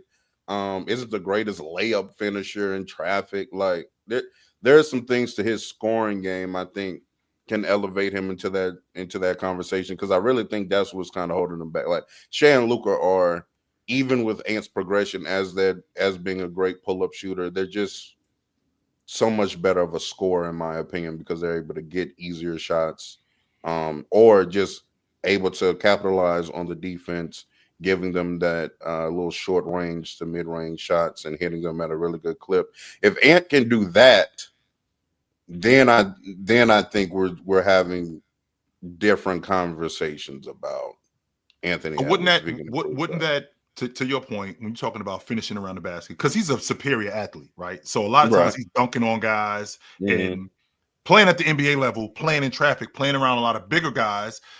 I mean, how do I improve my touch? Well, I improve my touch by getting in the gym, working on my hands, working around the rim, right? That's how I improve it. But I also think that upstairs, when Ant goes to the basket, Ant is going to the basket with violent intentions. Ant isn't going to the basket. Yes, he's 100% Mars. He's going to the basket to throw you through the bucket, right? So whether it's with the weak hand or the strong hand, I think that with him being able to process that, all right, I got Chet standing under the rim, who, as y'all know, is food at the rim, right? I got Chet standing under the rim. So if I got Chet standing under the rim, all right, how do I score on Chet? I ain't going to be able to dunk it on him all the time, right? How do I score on Evan Mobley? How do I score on Wemby? Okay, well, maybe I can drag these guys out of the paint just a little bit in the mid post. And if I can get there, then I can soften up the rim a little bit, and I can soften up the paint, and I can score around that area just a little bit more. Well, I mean, in his rookie season, 30.6% of his shots came within 3 feet. And that number was down to less than 18% last year. So obviously, as his game has progressed, which happens often, maybe not this early, 23 years old, you should still be attacking the rim a lot more. It does happen as you progress. You don't need to move as much. You don't need to be as high motor. And quite frankly, you have more counters. And the paint is also pretty clogged. Let's just be real. Like, the paint is pretty clogged. And last year, you're also just a better shooter too. Like, he's a better. So the threat him shooting 40% from three means he's just going to choose to raise up and shoot. Because I'm starting to get this about like Luka too, Penn. Because a lot of people are looking at like Luka's rim raise and be like, oh my God, he can't get by anybody anymore. It's like, or maybe he's just comfortable shooting the step back three that he hits at like a 39. If he hits 40% of his threes, he would have underhand screens, to be fair, or playing drop. So he kind of had to shoot. He had to shoot them out of that coverage for most of the season. Plus, Rudy Gobert's presence changes. If we get him to 75% within 3 feet, which is ambitious but totally achievable, right? Because he's never shot. Has he even been close to 75%? He got almost 71% last year. That's De'Aaron Fox territory. Between 3 feet. I'm not talking drives. I'm just saying, or in that I know. range. That's yeah. Like, if we can get it to 70, get it back to 70%. That's still technically more efficient than a 40% 3-point shot.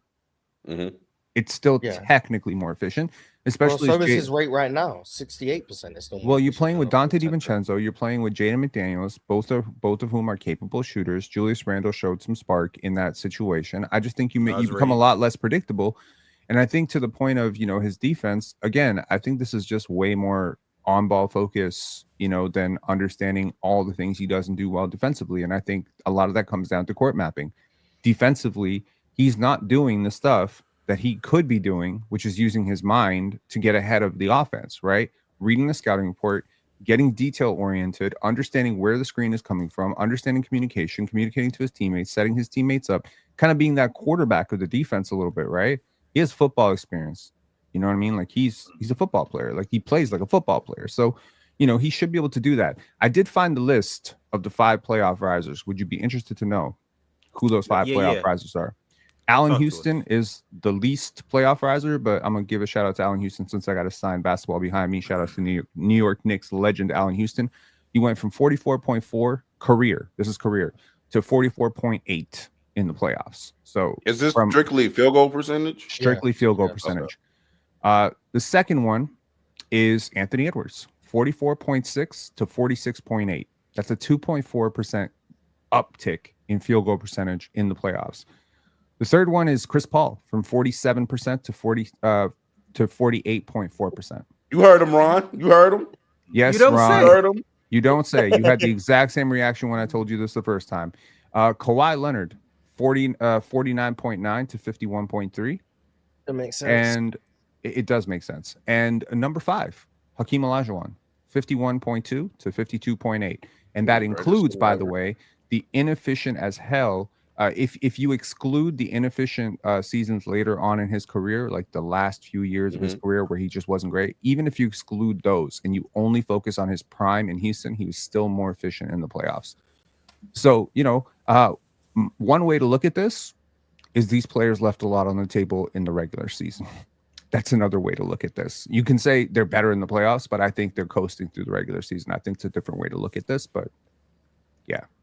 Do y'all think, because I think this is definitely on the table, especially seeing the progression of OKC, I think there's a time in which Anthony Edwards is just a full-blown point guard for the Minnesota Timberwolves. What? I think that's a give him the real ball? possibility.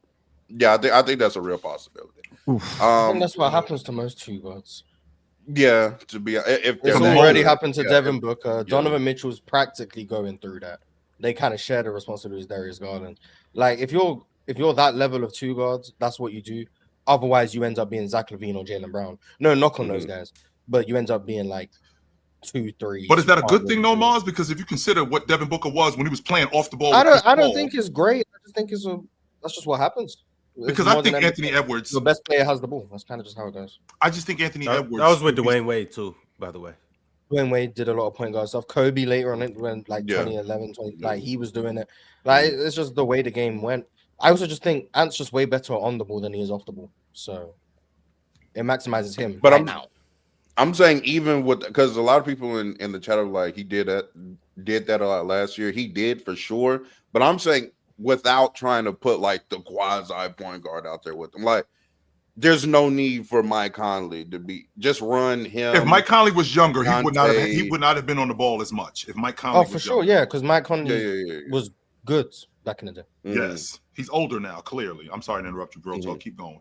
Oh no, I'm just saying, like I think, like substitute Mike Conley for an actual other 2, 3, and just like Ant is just the point guard. You could start Terrence Shannon. I don't know if you've seen Terrence Shannon can pass the hell out. Hey Mars, if I say that, I'm on some nonsense. If I say I think he's past Dillingham, and I'm on some nonsense if I say that. Yeah, clearly. Terrence Shannon he's just physically a little more developed. He can really pass the ball. Yes, explosive athlete, can get to the rim. Defense too. I'm not saying I don't know about start Terrence Shannon. I don't know, but like you could have both of them out there, and they could. Yeah. Yeah, old Terrence Shannon. Wasn't I saying that in the playoffs? I don't think I said it. 25. Yeah, Terrence Shannon is older than Ant. Yeah, he's older than Ant. Terrence Shannon is like a year removed from receiving UNC status in that locker room. He will be. He is old. He will be UNC by next year. Yeah. Him and Dolan connect, man. Shout out to them. I mean, we do live in a young man's league. Chill. The crazy thing is, he's a year younger than Naz Reid. Yeah, and think about it. We live in a young man's league. But remember with them having Terrence Shannon, how they ended up getting him, right? I mean, they basically stole him in the draft. But to your point, Mars, I actually love him in the backcourt with Ant.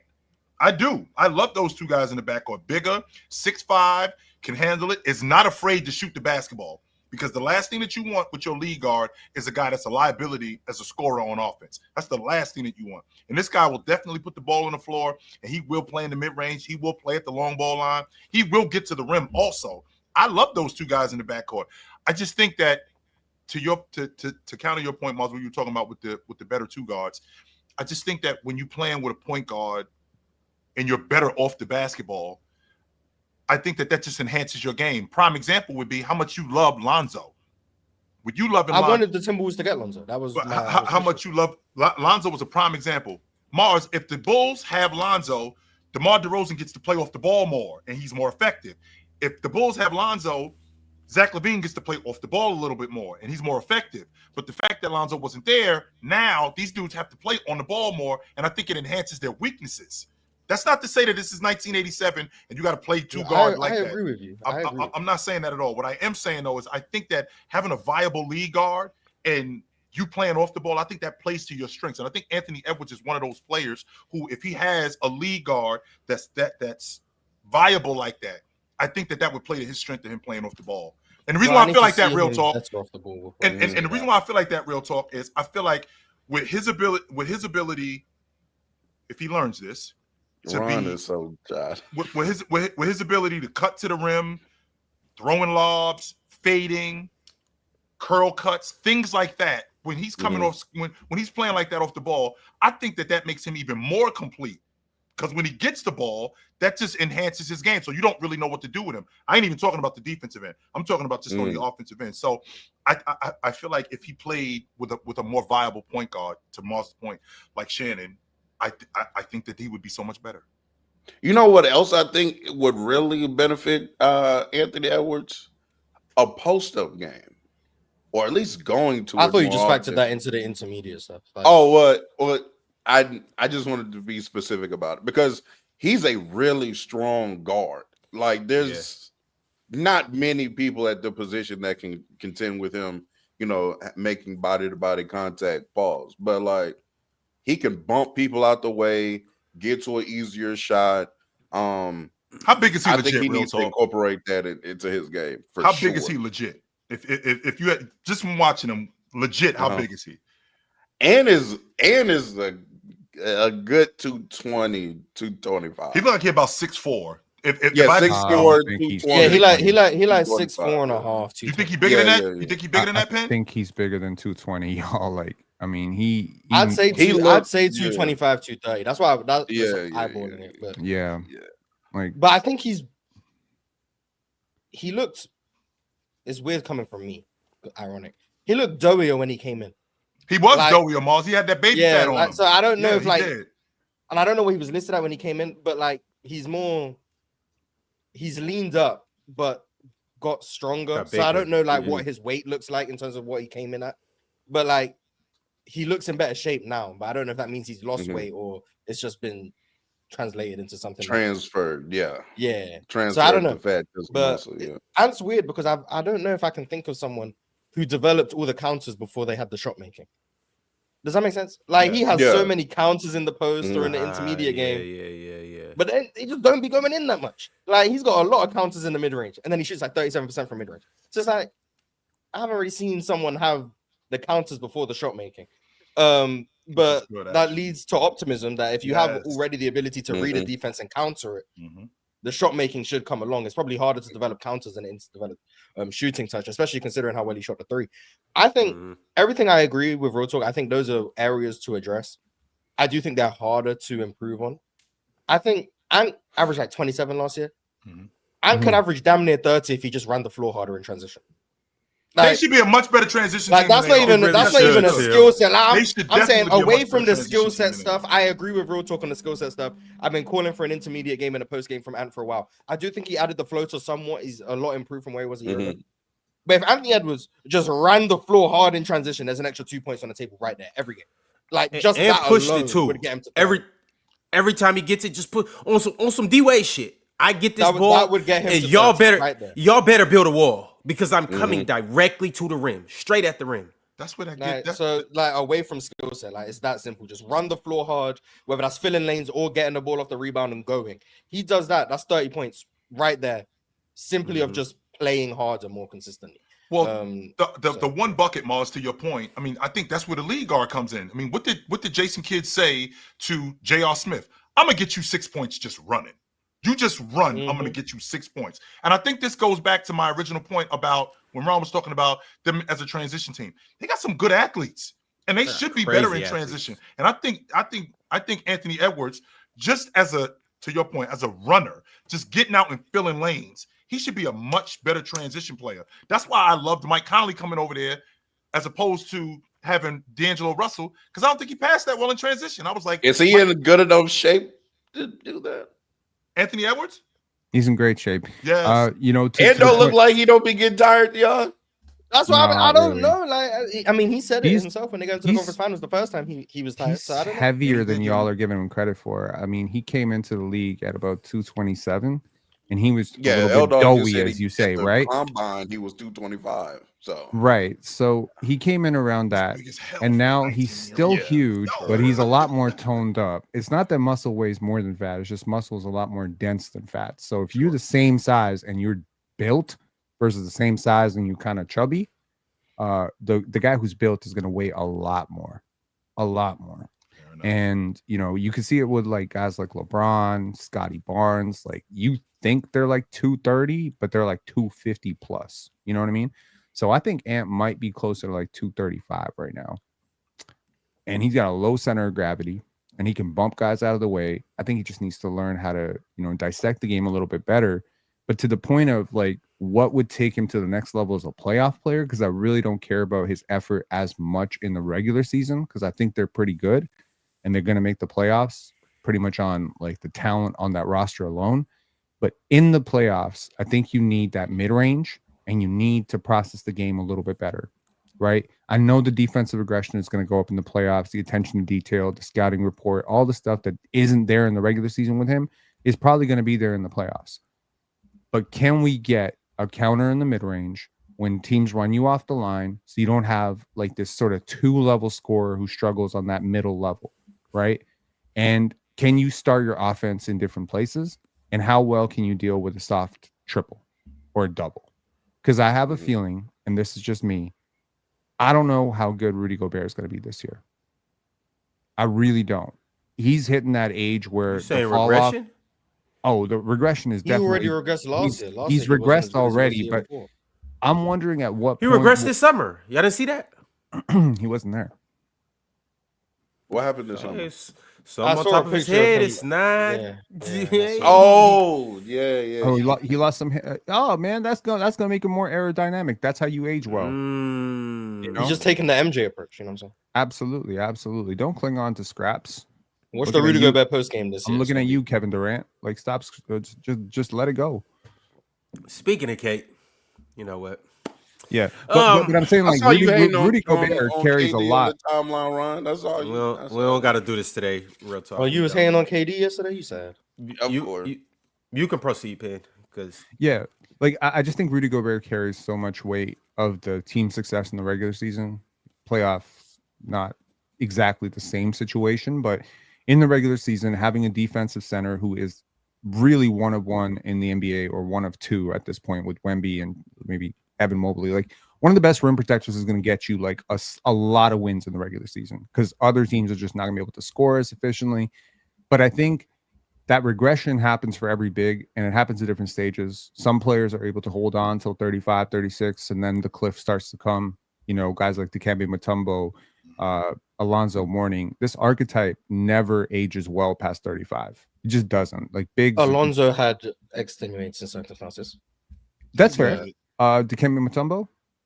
I mean, Jordan's not up here. That man came into the league at 25. So yeah, he came into the league at 25. So he's just interesting. Even the great ones, like even Shaq, even Hakeem, even these guys, they just were not the same defensively at all. And you could argue they were like better defenders. You could argue they're David better Robinson athletes. was a really good defender all the way till the end. That is true. Well, Yeah, I don't really see. Yeah, Tim Rudy Duncan though, that Gobert. helped. But, I mean, for sure, Rudy Gobert has Julius Randle and Nas It's Reed. not quite the same thing. You sure, Amal? You want to retract that statement? I'm picking Nas Reed to win 6 Man of the Year. I think that Rudy, I think someone Rudy that can was still, aggressive I think can do Rudy that, still yeah. can be effective as a defender. But to your point, Mars, I mean, with the personnel around him, I mean, they're still going to ask Rudy to do what he was doing 2-3 years ago. They're still going to ask him to protect the rim, chase off screens, drop in coverage, switch on smaller guards. They're still going to ask him to do that. Those days might Still, be over, Cho. Please, I'm waiting for somebody to pull the plug on that. Like, can we stop doing that with him? Having Rudy Gobert on an island, 25 feet away from the basket with a guard. Can we please stop doing that? I mean, he there's held no up way well around in that. the playoffs. yeah. I mean, I watched him switch onto Luka and Bron in the playoffs, and he did all right. Well, I mean, but that's I effect can't of move Ant, Luka, but fair. but this is Ant becoming more of a chess.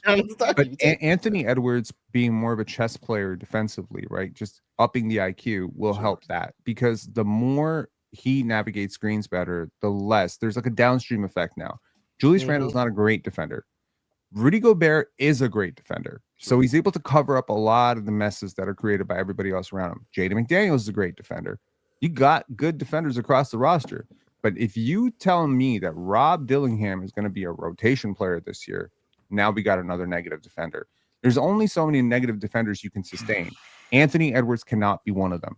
You cannot have a night against Chicago where he dies on 4 screens and forces Rudy Gobert to guard LaMelo Ball 38 feet from the basket. It cannot happen. So do your job, move the chess pieces around, be a better communicator defensively, organize your pieces a little bit better. You have enough. If Anthony Edwards becomes like if his challenge, if I was his trainer, my first thing to him would be forget the offense. Can we get you first team all defense this year? Let's dial up. Let's dial up. Let's make that the goal for this season, and let's let the 3-point shooting and the passing and stuff. We'll work on that later. Can we get to that level? Because that's what's going to set the tone for your entire roster. That's what's going to help Rudy Gobert avoid these horrible situations. And that's also going to, I think defense is infectious. When your best player is picking up full court, when your best player is communicating everything, talking all the time, being that great, chess player, as I say, on defense, everyone else has no choice but to follow that.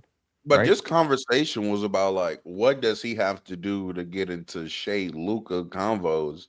And I just don't think it's defense. Like, I don't think that's what elevates him into those. Well, he ain't gonna. Because I already think he's a better defender than. Yeah, it's okay. hard. Even if you do think that, that's real a tier of talk, player that's hard to get into. I don't know. Here's the thing, though, Mars. Okay. He might not be close to SGA right now, right?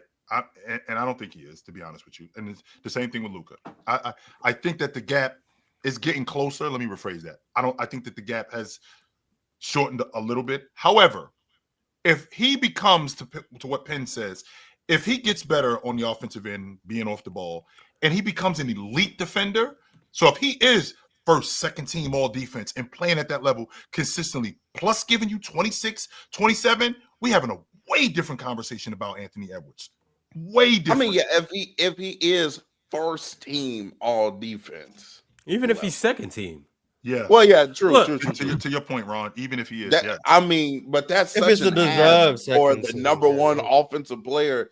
If you're not like a rim protector or something like that, like that takes a lot of effort for a perimeter player to be first team, second team, all defensive level, and carry the burden of the offense as the main scoring out. Now, maybe if he delegates some of that offensive responsibility to Julius Randle a little bit more, if he feels like doing that, I mean, which it did work, by the way. It did work at the end of the season. True. He was doing that. True, yeah. Julius, but that was passing and playmaking Julius, not. He was doing that. He was doing that with the Knicks. 19-foot fadeaways. Yeah, he was doing that with the Knicks, no doubt. But Mars, to your point, what's the gap in your estimation? Luka, SGA. Luka, Anthony Edwards, not Luka, SGA. Luka, Anthony Edwards. What's the gap offensively between those two guys? I think one's a generational offensive player. I think one isn't. I couldn't tell you a numerical gap. but I think one is generational. So the passing clears. One is Scoring clear. Yeah. Processing defenses clear. Yeah. Finishing at the rim. This sounds like a medic room. Clear.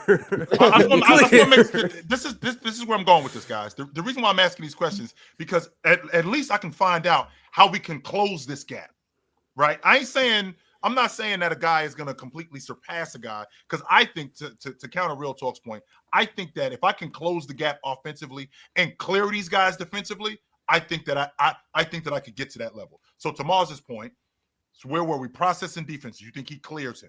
Okay, so we already saw the improvement in the long ball, right? So I think that gap has closed. So I think we've already seen the progression there. Okay, so now playing with the ball, I think that would be the same as processing defenses. Playing with the ball in terms of pick and roll, getting guys in jail.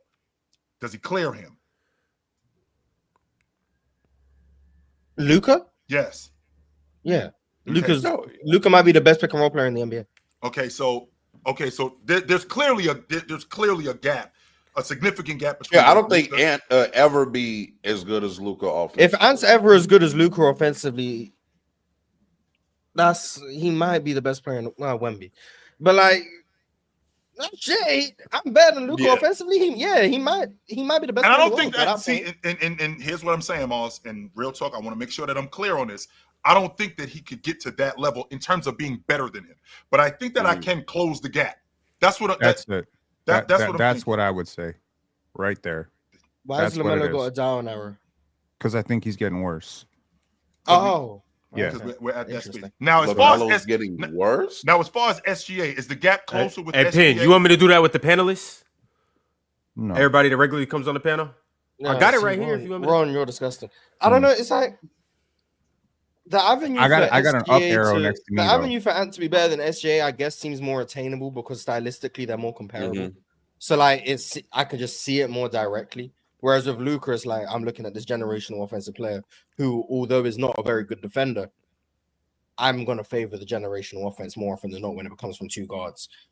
SGA is different because although I think he probably is a generational offensive player, he does it without like the high level, like 10 assists per game, whatever, all that stuff. So like it looks more like a prototypical shooting guard generational offense. So like you could compare that more to Ant, but it's like a lot of I just don't think Ant's gonna get to that level as a scorer. I just don't see it.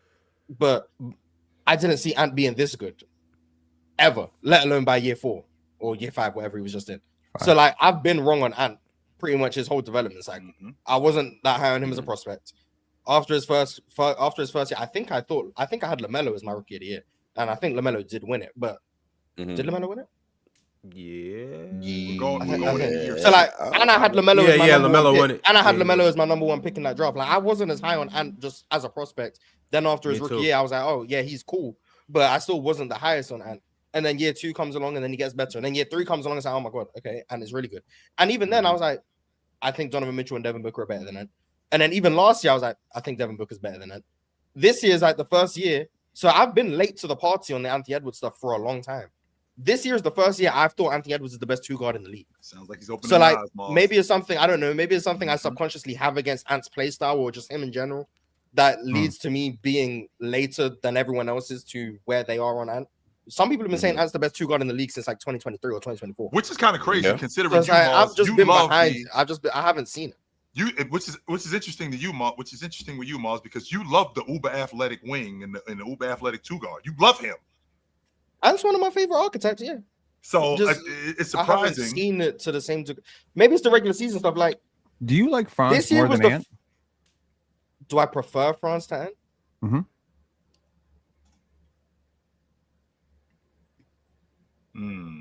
Interesting. Very interesting. No. Well, no, Ant's better than France. Yeah. He's asking who I prefer. Those 2 things. Who do you prefer on your team? If you had to pick a star. Oh, I thought you meant who do I just prefer as like to watch. Who do I prefer on my team? I prefer to have the better player. I'd prefer to have Ant. Mm-hmm. But but who do I think? Yeah, Ant's better. Who do I prefer? Stylistically, Nah, I probably still prefer Ant. Yeah, I probably still prefer Ant. Fran's lack of a 3-ball throws me off. Yeah. But I don't think Ant is ever going to be. I don't know. Ant is just weird. I don't know. Like, it's just something. I don't think Ant's weird at all. I don't think Ant he is either, real talk. and I do think he can eventually, well, I won't say be just as good of a direct scorer as SGA, but I do think he can be as good of an offensive player as SGA. I do think that is definitely within his reach and capability, because Ant is one of the more talented players we've seen in a good little while. I've been high on Ant. Well, I was high on Ant as a prospect just because, and now maybe I am a sucker for uber athleticism, but excuse me, I kind of take into consideration athletes in an athletic sport. I don't know, but well, me too. It's just it's just he's that first step being that explosive, him being that explosive off the ground. Like, basically nobody can stay in front of Ant, and that's again what I've been saying this offseason is I don't know where you have Ant ranked as a player, but how he is guarded, he's guarded like one of the 5-6 best players in the league. But that's because you can't stay in front of him. There's no. Now, some would say that's also due to his lack of passing, maybe to an extent, but part of it's also I think it's the roster around him. Or roster, yeah, true. A lot of things go into it, but a lot of it is also just. I just think it's you can't stay in front of Anthony Edwards one-on-one. That first step is so explosive. And then he added the counter of, if you back up, I can shoot this pull-up 3. You have to guard him with a team. There's no, we'll leave such and such on the island. Mind you, OKC was doing this. And they have Lou Dort and Cason Wallace and Alex Caruso, and they were still in major gap help when Anthony Edwards had the ball. But don't we have guys? I mean, real talk. You attest to this, Mars. You also attest to this, that we have guys in the league who aren't as good at other things as certain guys, but you still have them ahead of them. So, for example, Luka, for example, Mars, you don't think it's attainable for Anthony Edwards to be the offensive player that Luka is. And to be honest with you, I don't hate that because I see the offensive player that he is. However, I do think it's attainable to be a better offensive player than SGA. I do think that that's realistic. And the reason why I feel like that's realistic, because one, the long ball shooting, I think that he's a better long ball shooter over the course of his career. He will be. He's better right now. And I think he will be over the course of his career. I think that there's going to be a significant gap closure between these two finishing at the rim. I think Anthony Edwards is getting better. I think Shea gets to the rim a little bit more, but I think that Anthony Edwards is going to do more of that because I think the off-ball movement is going to improve, and I think you're going to get more stuff around the rim. The scoring, I don't think that he needs the bag that SGA has with throwing the ball between his legs a bunch of different times and a bunch of different counters. Even though he has counters, I don't think he needs many of those. I think he just needs enough where he can get to spots, because we've seen plenty of guys who aren't super nice with the pill but can get to spots and be effective. And I think that if he can catch him in terms of his ability to score plus improve his playmaking, I think he catches SGA. And I think that with him catching SGA, on top of real talk, him being what Penn says as the defender that I think he can be. I'm not sure if he can be a first-team All-League defender, but I definitely think he can play at an All-League defensive level. And at some point, make an All-League defensive team. He has the physical tools. He has the long arms. Those guys, though. He has the long arms. He has the strength. In theory, he has everything going for him that Drew Holiday does. I don't think he has the hands that Drew Holiday does. I don't know if he has the hand-eye coordination Drew Holiday does. I know he ain't reading scouting reports the way Drew Holiday is. So that's the difference here. You leverage your. Are you sure we know that? Because okay, let me not get accused of lying back to back he's episodes. never going to be. I'm saying I know it as in I know it as I'm seeing it. I'm talking about reading scouting. I've heard some stuff about how OG Anunoby and Drew Holiday prepare for shit, and it's insane the work that they do. I don't think he's doing it, but let me be clear. I don't know it for a fact. Okay, I don't know for a fact. If Anthony Edwards is reading scouting reports, he's reading the wrong scouting reports. Man, that nigga ain't reading reading something and then applying it is two different things. But understanding your matchup. Well, understanding your matchup, like OG Anunoby is a great defender because he has a lot of physical skills to make him a great defender. He has long arms, he's quick feet, he's he's extremely strong. Okay, yeah, but he's also spending like hours before a matchup, especially if we get to the playoffs, studying tendencies, watching film on a player. There's certain players who just don't do that work because a lot of that work is extracurricular. It's, beyond the clock. You don't have to do it, but if you want to be great, you got to do it. So when I think about great defenders, especially ones who, maybe are a little bit better than you'd expect, it's almost always because they're just more prepared than other people. But chill, you don't have to guess that he's getting better. He is getting better. Every single year that he has been in the NBA, Anthony Edwards has raised his true shooting percentage. He went from 52.3 to 56 to 56.4 to 57.5 to 59.5. Part of that has to do with the fact that threes are more valuable than twos in terms of like all this stuff. So yes, taking more threes and being good at them is helping. But his value of a replacement has gone up every single year as well. So I'm seeing a player who from the age of 19 to the age of almost 24 now has gotten better every single year. That's not accidental. You cannot get better 5 straight years without putting in serious work. And if I'm hearing that he's taken whatever he was doing the last 5 years that got him to this point and dialed it up, we that's the might point that really I was making be. with you, Moss. I think what's being real quick, Joe. What you're saying is Ant can catch this version of Shea, this version of Luka. We're not projecting the improvement from those guys. Shea's got better every year. True. Literally has got better every year. Mm-hmm. And we're just saying if Ant's a better 3-point shooter, if he gets also better in the mid-range or better at the rim, what if Shea becomes a better 3-point shooter? What if Shea just becomes a 40% 3-point shooter next year? What if Shea improves in that regard? Like, sure.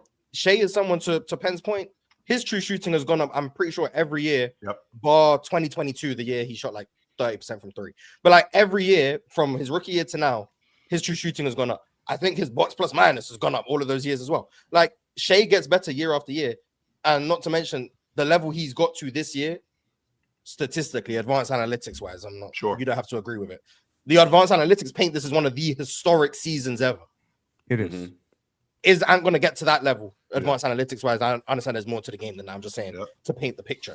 Like, that's what we have to project. It's not just, can Ant catch this version of Shea? It's, while Shea is also continuing to improve, will Ant ever catch up to Shea? No. While Luka continues to improve, while he gets in better shape as he's done this offseason. And then we get back to closer to a 2024 Luka. Can Ant catch that version of Luka? Mm-hmm. Is that attainable? And then if you want to go beyond those two and look at just the landscape of the NBA, can Ant catch Giannis? Is Giannis going to decline so Ant can catch him? Is Jokic going to decline so Ant can catch him? What about the Wemby ascension, etc.? All of these things that go into the NBA, 100%. Like, it's not just, Ant's going to get better, the rest of the league is going to stagnate. Mm-hmm. Ant right now, top 10 player in the league. I think most of us would have him in the top 10. Mm-hmm. If not, like, he's surefire top 12. I think everyone has him top 12. Yeah. So, but the rest of the league is also improving for the most part. The guys who are going to come out is Steph, KD, Bron. If you still have Kawhi in there or Embiid, whatever, those guys are going to fall out. But there's still other guys coming up. So, like, it's tough. I don't know where Ant's going to rank in the NBA. Real talk, you might like this. This is why I'm starting to come around on the relative to error stuff. Here we go. Don't see, because I'm seeing how talented the league is right now. Oh, I knew it. And it's like, how can I look at the league in? I'm not about to bring up Bill Russell. How can I look at the league in 1982? Yeah, and see that we got Kareem, we got Bird, we got Magic, we got Moses, we got Dr. J. Then and then it's the precipitous drop. Yeah, no disrespect to the rest of the NBA. Yeah, but it's just a major fall off. And then I'm looking at the league today. I'm like, okay, we got Jokic. That's an all-time peak. Whether you like it or not, let's just say low-end estimate. That's a top 20 peak we've ever seen. Yeah, Giannis, although I don't think this is his peak, absolutely his prime, and you could argue it is his peak, top 20 peak we've ever seen. Sure. And he might not be the best player in the world. Same with Jokic. Shea, who just had an all-time season. In my opinion, let's just go low-end estimate again. One of the 25 best single seasons we've ever seen. He might be the 3rd best player. He might be the 4th best player in the world. He might be the 4th best player in the world. Luka Doncic in 2024, the season before this one, just had one of the best seasons we'd ever seen. Was 3rd place in MVP. It wasn't considered the best player in the world by any large majority. And he just had one of the best seasons we'd ever seen. Joel Embiid, someone who's been maligned for the last 5 years, has peaked at one of the highest levels, especially in the regular season, we'd ever seen. And he's an afterthought for reasons, injuries included, but afterthought. Jason Tatum, if he played in any other generation, top 3 player on the planet. I don't even think Jason Tatum's a consensus top 5 player In with what era? With what Jason Tatum's achieved, with what he's Today. done year after year. If Today. someone was making first team All NBA every year, Every going year, deep in the won a playoffs every year, championship, averaging 28, 30, two-way player. If Jason Tatum did that in damn near every era of basketball, you know, flip Jason Tatum and Larry Bird. You know the stories they be telling about Jason Tatum? I'm not saying he's better than Larry Bird. Just in the 90s alone. I get what you're saying. If there was a guy on the Boston Celtics going far in the playoffs every year, averaging 28, averaging 10 rebounds. Listen, Larry Bird box score numbers, 28, 10, and 6. Like, doing that, shooting high volume threes, could get a bucket whenever he wants, 6'9", do all of these things. They talk about him like he's a myth. But now, he might be the 7th best player in the world. He might be the 6th best player in the world on a good day. If you think he's the best player in the world, you're crazy. Look at how we treated Chill when he said Jason Tatum might be able to be the best player in the world. Look how we treated him. Like, and this is the 6th best player in the NBA. And then you go even beyond that, we got some 7'4" demigods just running around the league, and people like, he's not good enough. The best defender in the league, he's not good enough. He might not even be top 10. And we got him just running around shooting 10 threes a game, 36%. And he might not be a top 10 player in the NBA. You can't even say Anthony Davis is like top 8 without getting major. Like, Anthony Davis. Like we've got Kevin Durant, 37 years old. Age isn't even relevant. We got someone averaging 27 points per game, shooting the most efficient mid-range shooter in the league, 43% from 3. And you know what people are saying? Hey man, he just not as good anymore. He fell off. Is he top 10? Is Kevin Durant top 10? Like, if Kevin Durant existed in any other era, doing what he did this year, he's the best scorer in the NBA. Michael Jordan notwithstanding, he's the best scorer in the NBA. He's all-time great, top 5 player in the league. And people are saying, is Kevin Durant top 10? Like, and I'm not saying this to take away from other eras. What I'm saying is, for me, as a relative to era guy, if I can visibly see the talent that this league is producing, from not only from the top 10 players, but even to Penn's point that he made about the WNBA yesterday, the 6th man on these teams, the 7th man on these teams are so much better than they were in the 80s and 90s. Like, just away from the top end guys, you can say the top end talent is quite equal. Larry Bird is just as good as Jokic, if not better, etc. You can say that. That's fine. But once you go down these rosters and you see the depth of these teams, it gets to a point where it's like, if I'm doing relative to era, because I'm trying to protect the history of the game and not disrespect the pioneers, what I'm also doing, what's the word, when unintentionally, is I'm taxing the current players. You're penalizing the current players. I'm penalizing the current players for playing in a more talented time, because it's borderline impossible for a Jokic or a Giannis to stand out relative to the league in the same way Magic and Bird did. Because Magic and Bird was so far ahead. Yeah. This is why I said, Ruto, you're gonna like me, because I know I'm coming to your side somewhat. Like, I'm penalizing these guys because the league is so talented. They can't stand out to the same degree as guys in the 70s could. Kareem could walk through the 70s. He was so much better than everyone. It's not possible for Jokic to come in to today's NBA and be that much better than everyone, despite Swiper telling you that he actually is. But like, for the most part, it's borderline impossible. And that's not a knock on Kareem. Kareem was still amazing, top 5 player ever. Like, I'm not saying he's not. But I don't want to be penalizing current players because I'm trying to stop people from penalizing past players. Because I'm just doing the same thing, just in reverse. And so what I don't know. I'm not saying I've changed my formula or my equation of how I rank players. I'm just saying this is what I'm thinking about. Like, I don't know what to do with this. That's what. And we can reach. And to be Welcome honest, to the dark side, Mars. And I think we could reach a common ground. But Mars kind of stole a little bit of my thunder when you talked about Ant and the rest of the league improving. Well, I immediately think about Ant like a steak. And I think that porterhouse steak was a lot better in terms of being raw, as opposed to SGA, as opposed to Luka coming into the game. And it was a much more raw steak. No, what I'm saying is that when you cook this steak and you cook it to perfection, it could be much better than what this is. The ceiling is higher. Yes. Yeah. Because that's what I'm saying. Yeah. Because I feel like when SGA came into the league, like I said to you guys before, what he had coming into the league in terms of talent, in terms of tutelage, like when Ant came into the league, I think he was much more raw. I think he was raw than all of these guys. And I think that goes to your point, Mars, where you weren't really paying much attention to him because you didn't think that they're really much. It's not that he's not a good player, but the upside to him isn't really there. Like, I can't see what you guys are seeing. Only except every year, everything that you can't see, it's happening. And you're like, well, wait a minute. Maybe I am missing something with this guy. And I think that that's largely due to him just being seasoned a little bit better than the rest of these guys. Like Luka, for example. When Luka came into the game, when Luka came into the pro game, I think Luka was way more seasoned than a lot of these guys. And I think that with Luka, even at Luka's best, he's still better than a whole bunch of other guys. I don't think that there's much more there when it comes to Luka. To your point, when you talk about the league improving, I don't think that there's much more there with Luka when it comes to improving. I'm not sure how much more there is with SGA. I do think that there's some more there with him. I'm not going to argue that point, Mars. I do think that there's some more there with SGA. However, I think that there's more with Anthony Edwards, just from an athleticism standpoint, especially when you had that window, that peak window of athleticism, and the fact that he's 24 years old. I think that there's so much more there with him than a guy like SGA, who doesn't really play above the rim like he does. But Luka, I mean, not Luka. I think you're saying that Luka, because I'm not Luka. Chill, I think you're saying that because from a box score perspective, Luka, there's nowhere to go from 34, 9, and how much 10. better am I going to get? Real talk. Damn, I'm 35, 10, You 10. can get better in the There's not much to go. But I will say Okay. this.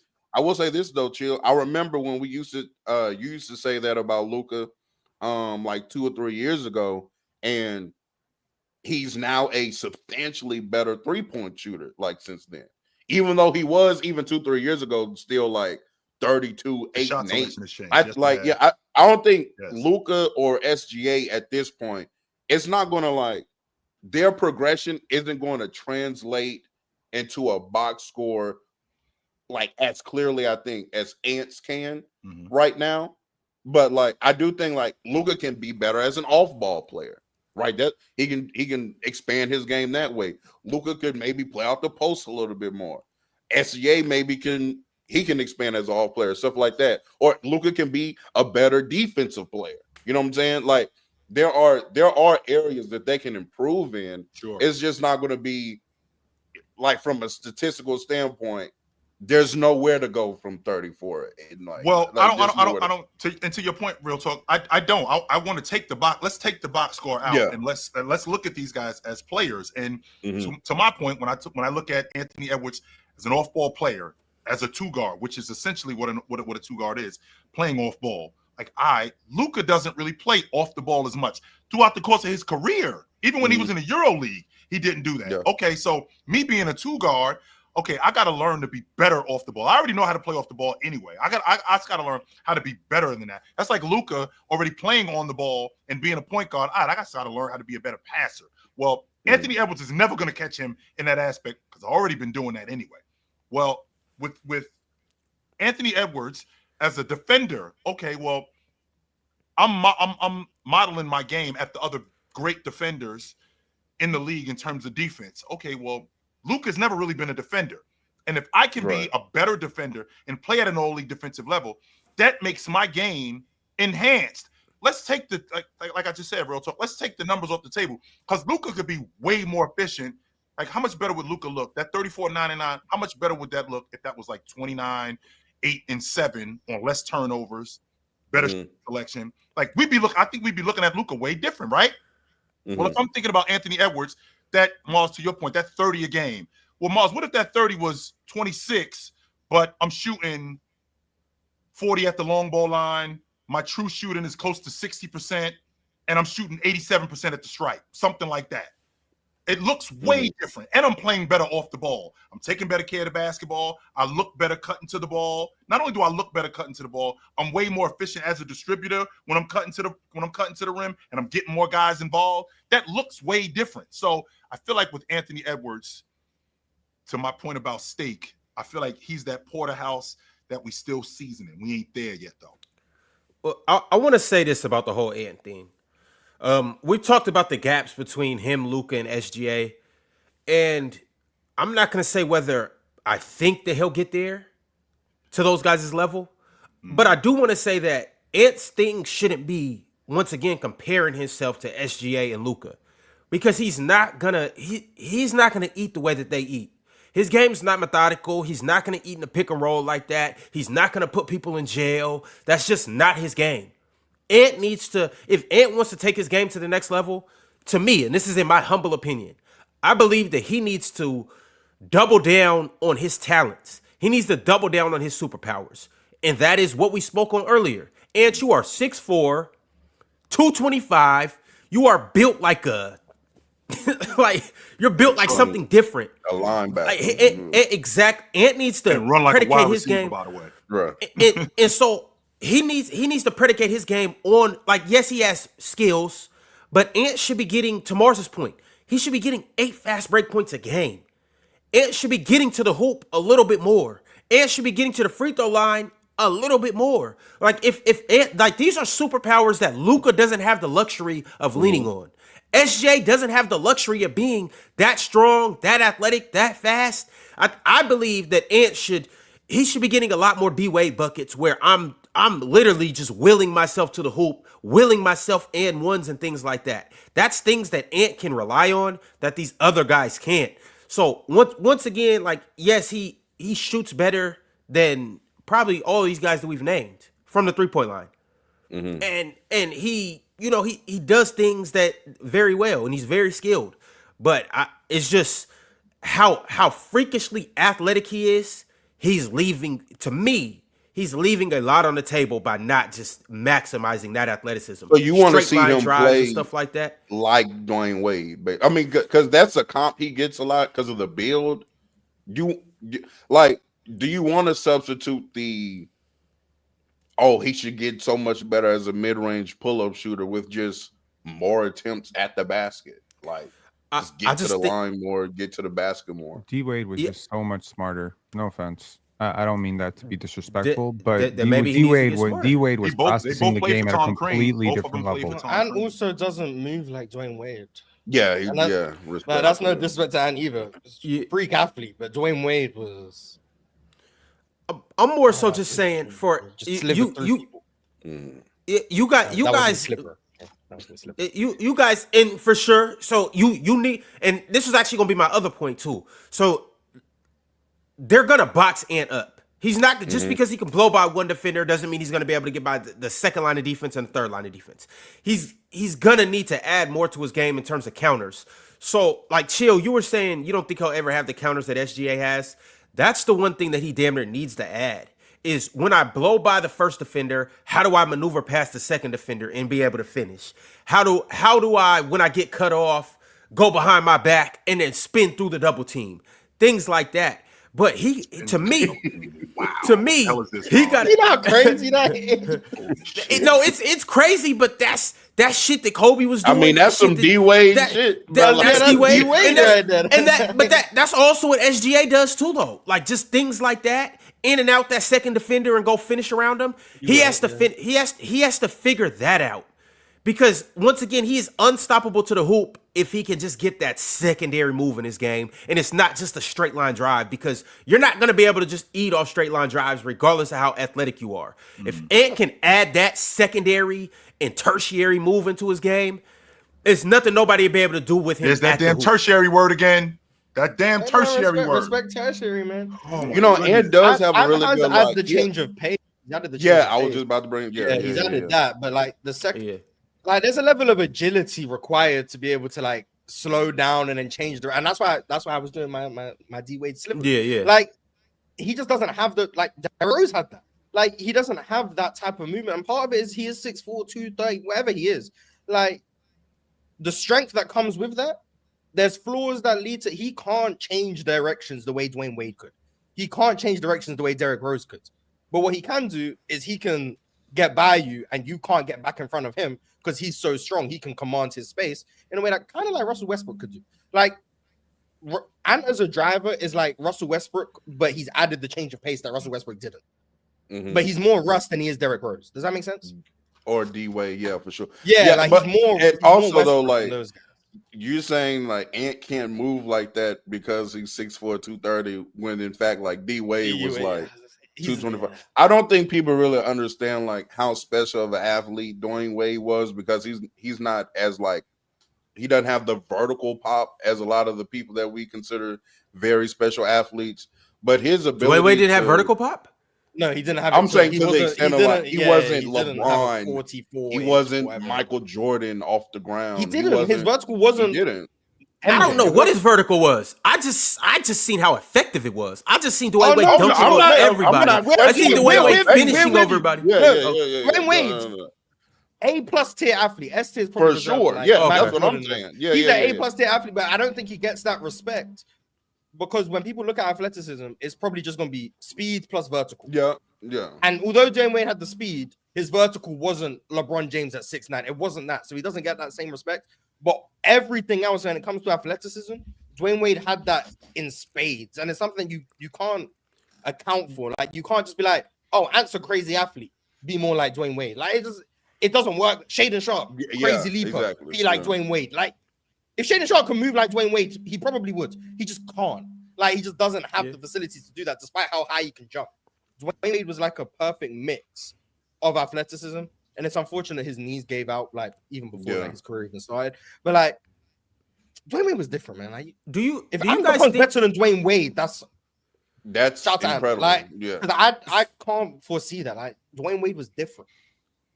Yeah, I don't think that'd be the case either. But I do want to ask because real talk, what you saying the vertical pop thing, y'all don't think pound for pound that Dwayne Wade could potentially be a better athlete than Bron? Pound for pound. We're on a different level. No. Bron's different. So if you shrunk Bron down to 6'4", he would be a better athlete than Dwayne Wade? Yeah. Or if you took Dwayne Wade up to 6'9". I think, that's why I don't like that, because what makes Bron the S-tier athlete is that he does this at 6'9". Yeah. That's what makes him that.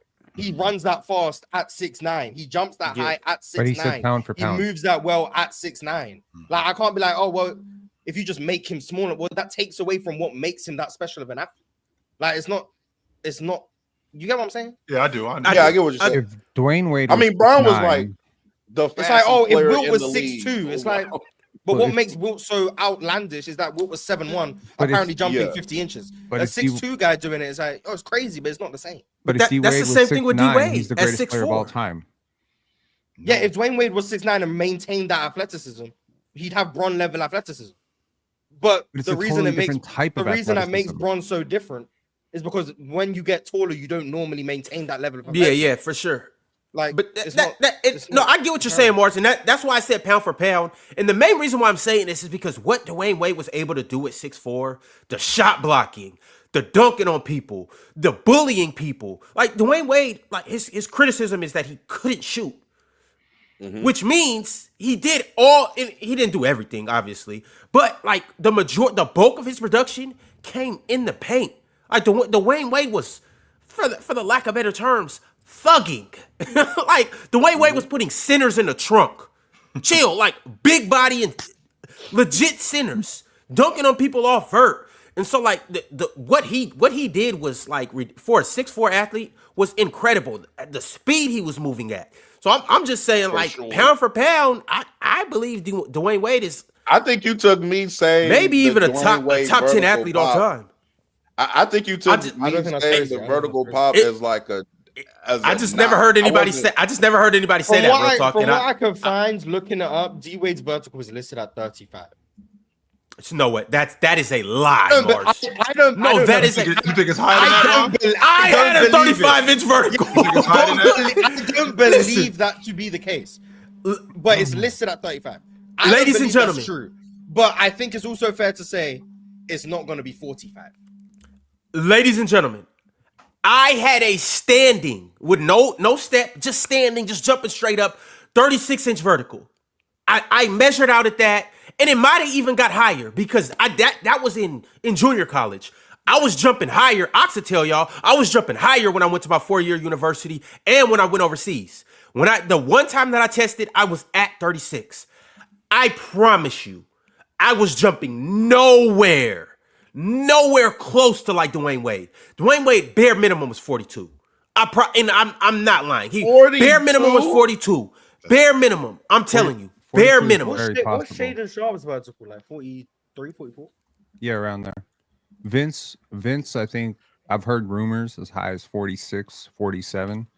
Kadur Ziani, another really high jumper, was up there. James White, shout out to James White. He was up there. So, Yeah, I wouldn't be surprised. But D Wade also had those super long arms, bro. Yeah, and he those had a big hands. Yeah, So his ability to control. I guarantee my wingspan's probably longer than Dwayne Wade's. What's your It probably wingspan? is. You got a 6, I don't know. I got a crazy wingspan. Insane. And if I had to guess, I would say D Wade is anywhere from 38 to 40. If I had to guess, it's 40 plus for sure. According to Men's Health magazine, Luka was 40. What's Russell? I think Russ was like 36, 37. I think. Yeah, Russ. Like, Russ doesn't have the craziest listed vote. You looking at these explosive athletes, and they get up quickly. That's what that is. It's but no way I jump as high as Russell Westbrook and Dwayne Wade. I'm tall. There is a way. I'm the same height as Russell Westbrook, and Dwayne Wade got an inch on me. If maybe. It's no way me looking at them play and watching myself play, I don't jump as high as them. And I used to dunk off vert. I jump off vert and touch the back of my neck and throw it through. I used to do that. Tip dunks, all of that. No way. It's no way. I'm telling you, it's no way. It's not possible. I just think, and to Ruto's point, none of us are saying D Wade couldn't jump high. Yeah, we're just saying he wasn't in that S tier group. He wasn't Vince Carter. He wasn't MJ. He's not Shaden Sharp when it comes to just vertical jump.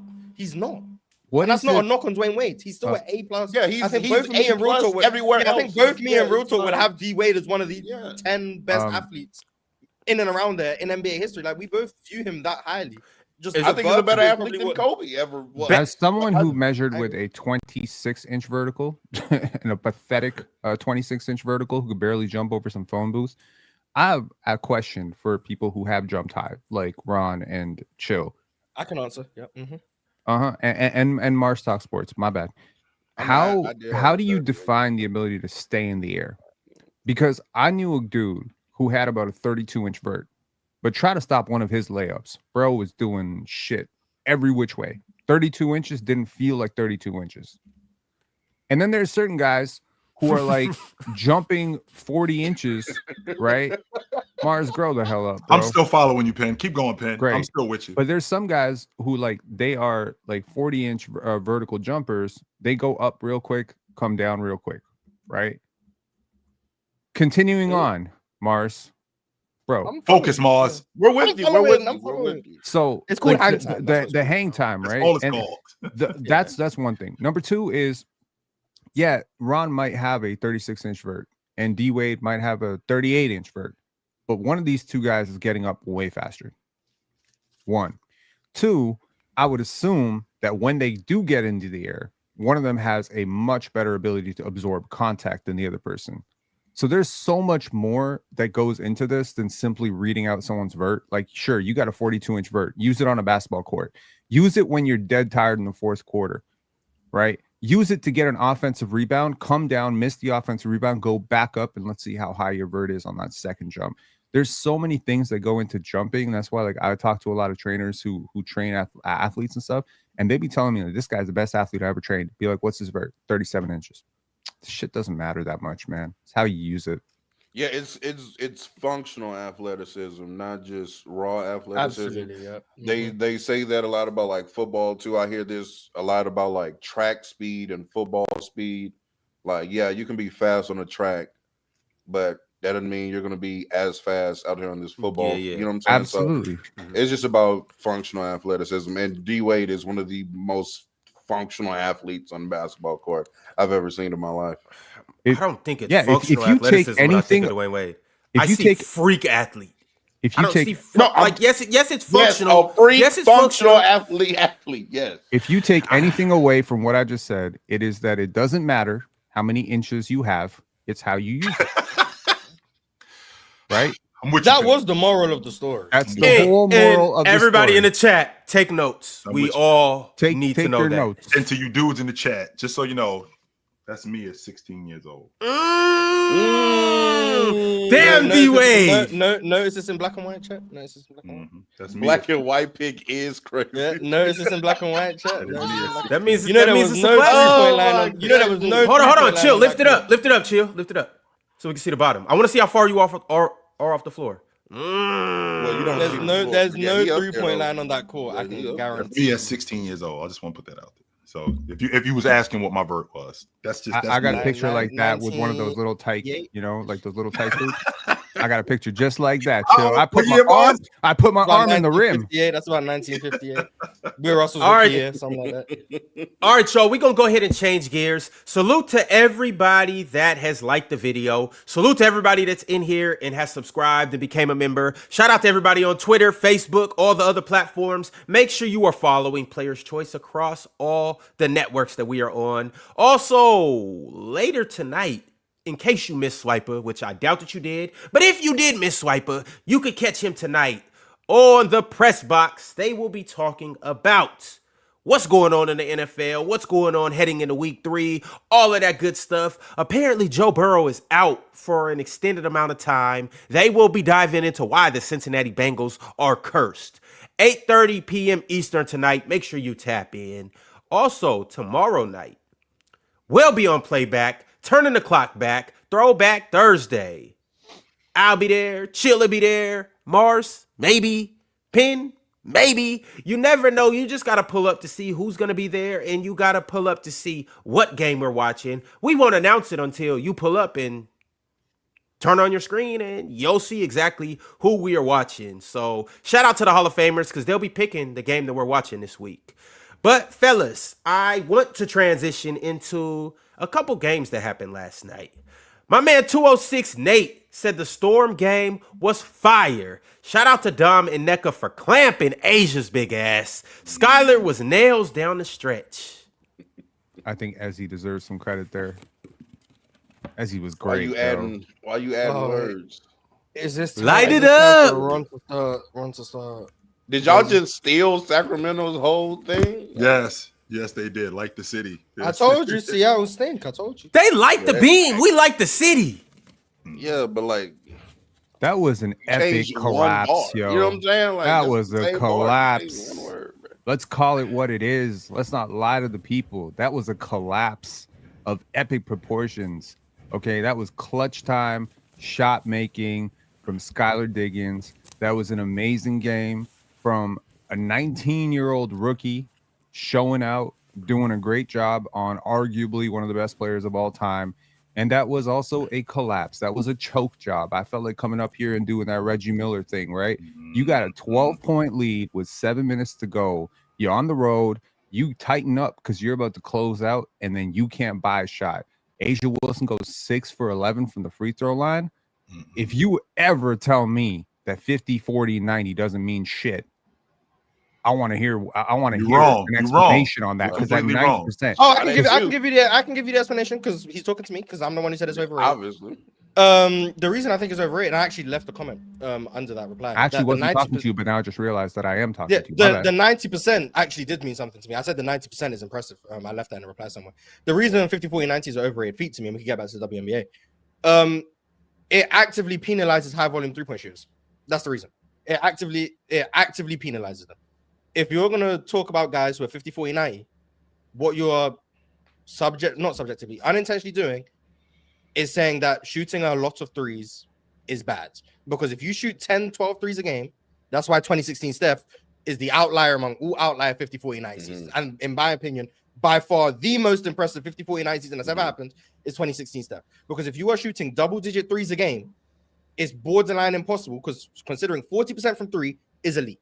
And you have to shoot 40% from 3 in order to get 50, 40, 90. If you're shooting 10 threes a game, that means you're going 4 for 10 from 3 to go 40%. On a Tuesday, by the way. On a Tuesday. That means you're going 4 for 10 from 3. Assuming you shoot 20 shots a game, you then have to shoot 60% from 2 to get to 50% from the field.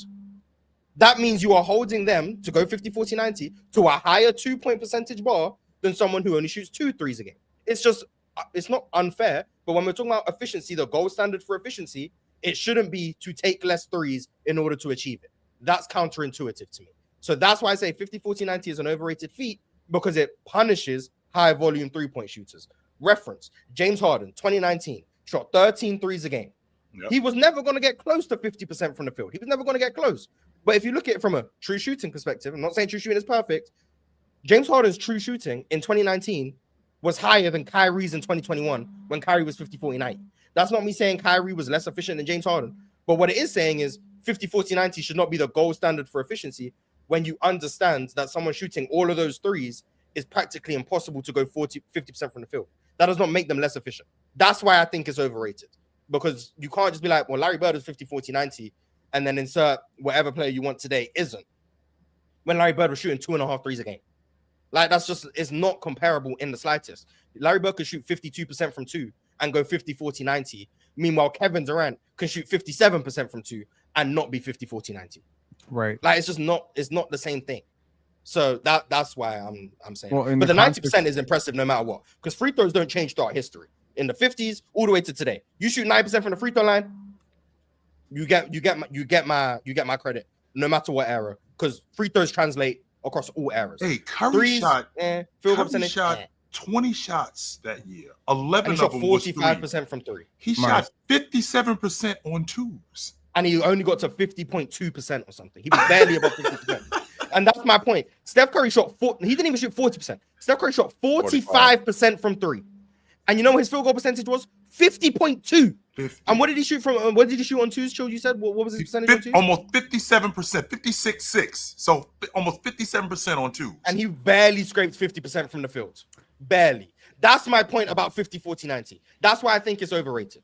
Because if Steph can shoot 56.6% on 2s and barely scrape 50% solely because he's a high volume 3-point shooter, I don't care that someone else can be 50, 40, 90 and someone else is 49, 40, 91. I don't care. I don't care if someone's 47, 40, 91 solely because they shoot a lot of threes. I don't care. Like, which, by the way, Mars, that was the only year he shot 50% from the floor. Nobody is absolutely, arguing. and it makes sense because he shoots 10 threes a game. Okay, first of all, nobody is arguing that 50, 40, 90 automatically makes you a legend. Okay, people nobody use it as the gold standard for efficiency, and that's it is a very easy number to understand. 40% is a very high percentage to shoot on 3. So are triple doubles. I think they're overrated too. Very easy to understand. Triple doubles are a function, but triple doubles are a function of a lot of other things. How strong is your team rebounding without you? How many possessions there are in a game? No one cares about that, Pen. But 50, 40, 90 is something that actually holds up pretty well throughout NBA history as a very good, strong indicator of efficiency and elite efficiency. There's no such thing as an inefficient 50, 40, 90 guy. That doesn't exist. And it's never going to exist. But correct. And this is why I said overrated. I never said it means nothing. But overrated because people use it as the gold gold standard for efficiency. If they see someone's 50, 40, 90, they'll deem that guy as more efficient than someone who's not. And I don't agree with that. Therefore, I think they overrate 50, 40, 90. Okay, is Jose Calderon more efficient people than like Shea? round numbers. The number 50, the number 40, and the number 90. No, I don't think Shea has a single 50, 40, 90 season, nor will he probably ever. Okay, but Jose Calderon does. Jose Calderon also shot 97% from the line.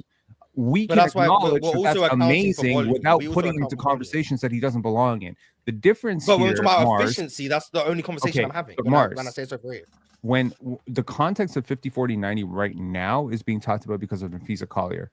Nafisa Collier is not a low volume player.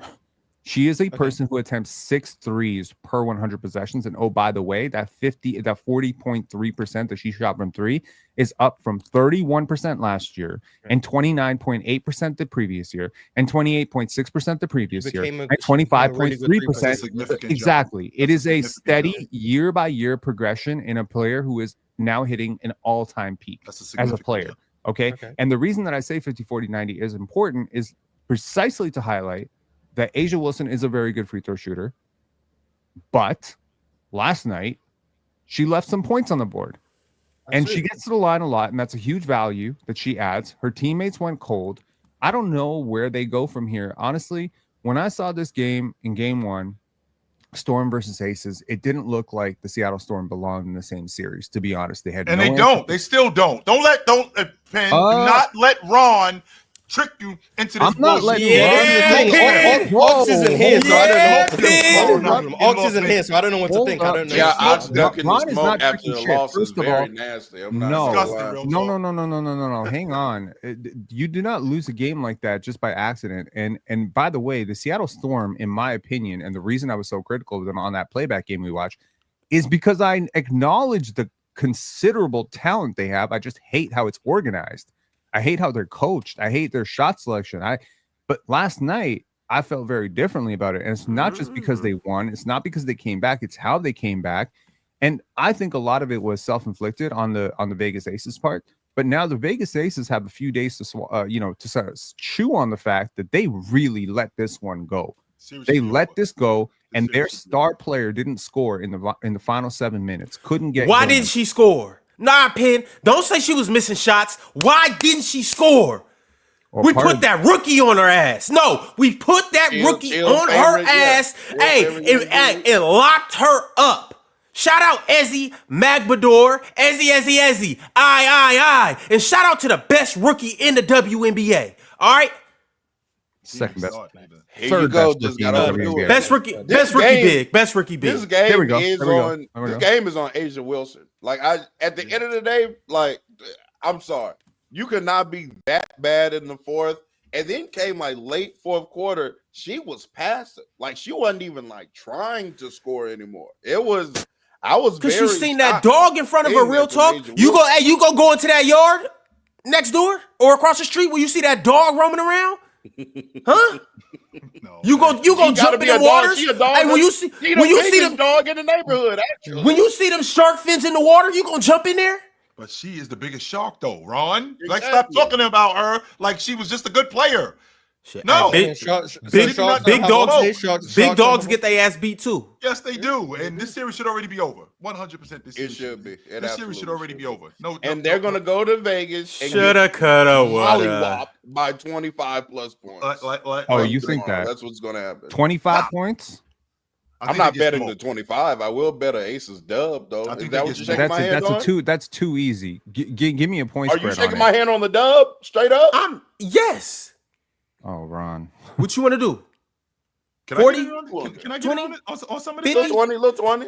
Hey, Chill, I owe you 100, right? Yes, you do owe me 100, Ron. Yes, you do. All right, Chill, let me wage 50 Ron, of that 100. You got like 15 bets you made. Where the list at? I got a list. And Ron, as of right now, I only owe Chill 100. And Mars, just so we clear, this is in America, we have a tendency to run up debt. Not over here in this household, Ron. You're not gonna run up $500-600 in debt. I don't think so, brother. You owe me 100. I can't get no credit. We won't get. I'm good for it. I'm good for it. Until you pay this right here. Hand up. But hold on, no, chill.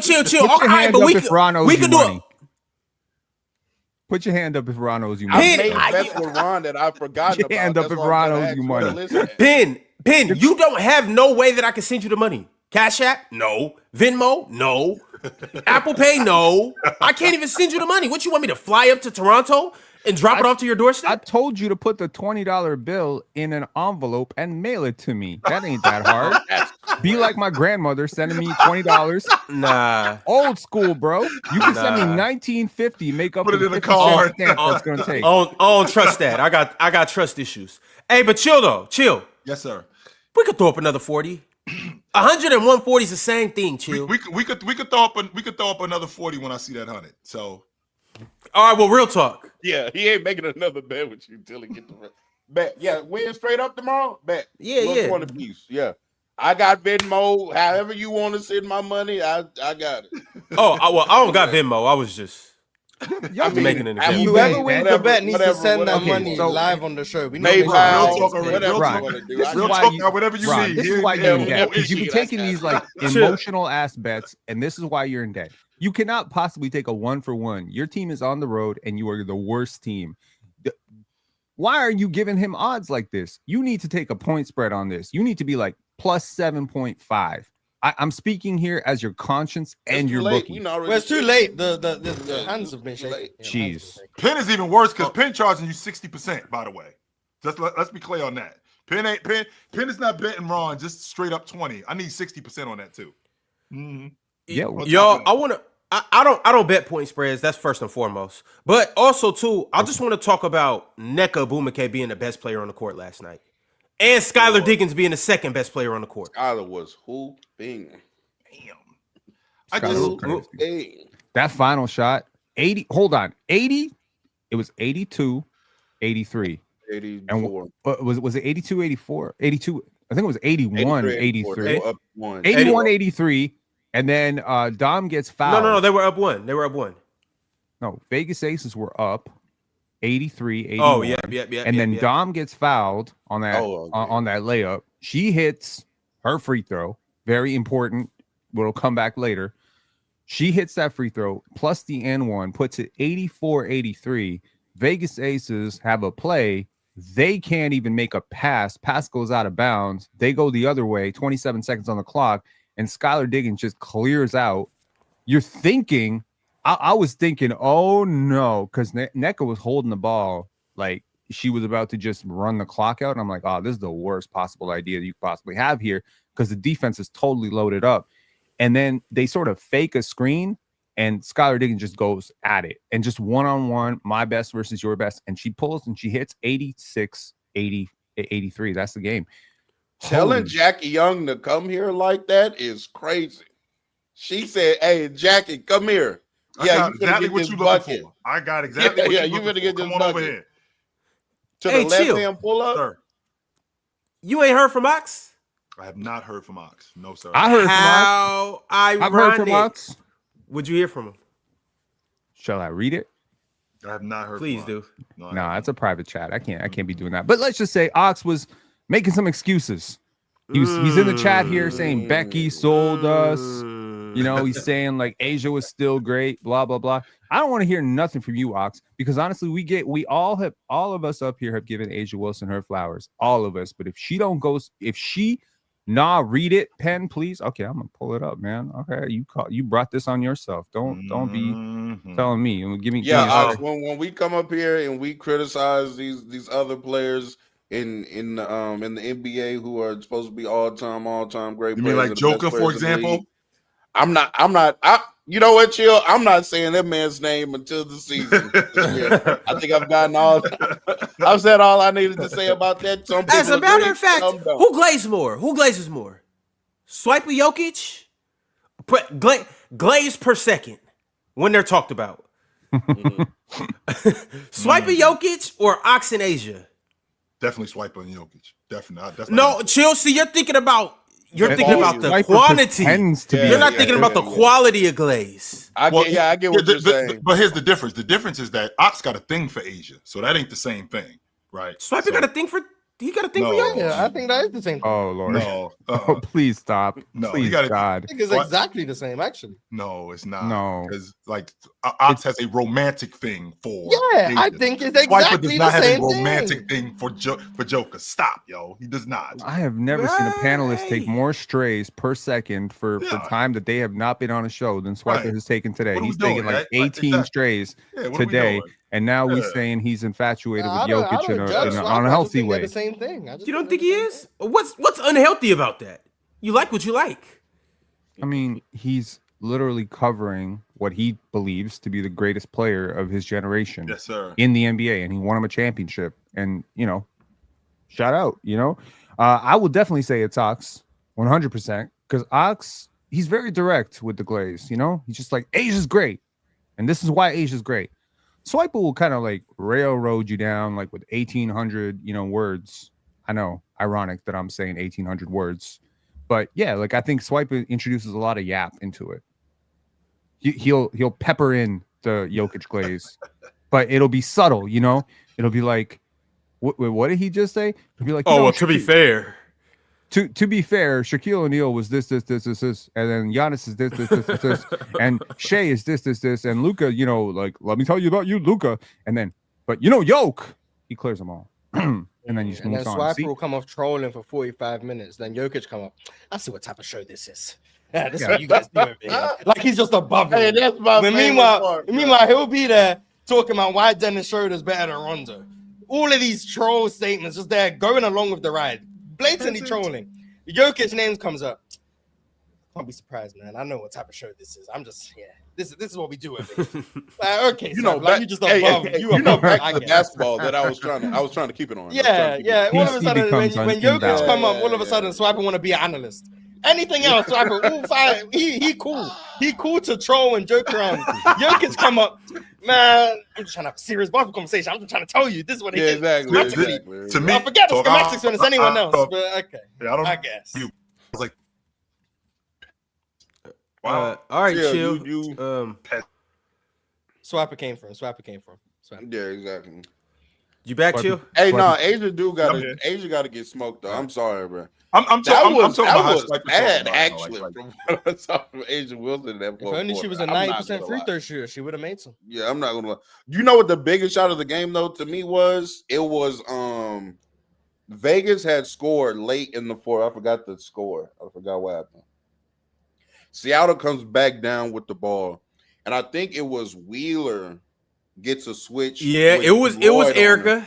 It was Erica Wheeler. Yeah, gets a switch with Julo, and I think the Aces had got up like 4 or 5 by that point.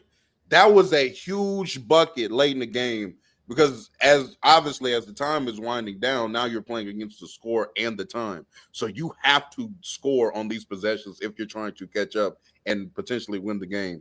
And that was it like a sidestep?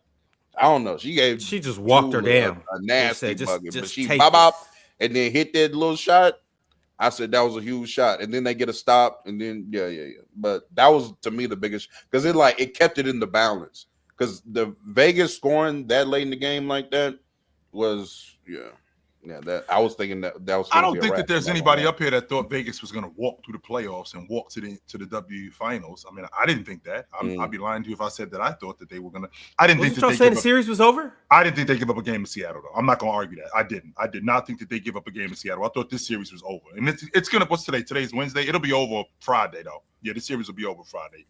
Y'all be going back to Seattle to pack. But here's the thing, Chill. Yeah, I thought they were going to run through the playoffs. Two things that are really important here. One, the Seattle Storm did not really play their bench. Yeah. They didn't really play their bench. Okay, they played 2 players off the bench, and that was it. So they ran up high minutes, high intensity. Why didn't they play their bench though, Penn? Can you give some context to that?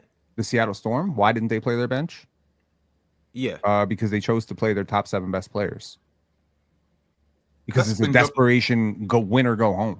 But here's the thing, if you lose this game, your season's over. So there's nothing to play for. But we've seen that in the playoffs with teams, even in the NBA, rotations get shorter. So that's what happens. I understand, but you're also an older team, right? Right. Like, you are a veteran team. So there's two things. There's 2 things here. We knew that. Like these are extenuating circumstances. Sure. Number one, you had a lot of players play well. So your best players are feeling very good about themselves. If you're the Storm, your best players are feeling good about themselves. You got one over. Right. The other team, however, I think they're probably looking at themselves like we dropped one. We let this go. We were up 12. When you're up 12 with 7 minutes to go in the WNBA playoffs and you're the better team, you're supposed to win.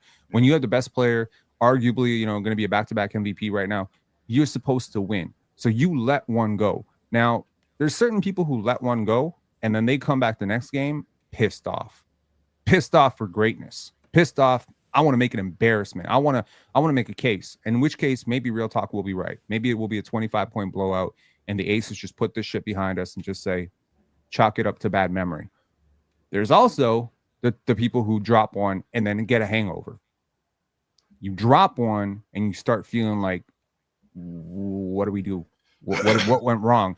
You were supposed to do this. You were supposed to do this. But that's not. And that's going to come down. That's not this Vegas team. This Vegas team is this Vegas team is battle tested. This Vegas team is a championship level team. This Vegas team has the best player on the planet in Asia Wilson. They've changed a lot since they won those championships. Oh, yes, they have. But think about their personnel. So in terms of our core, still got Jackie, still got Asia, still got Kelsey.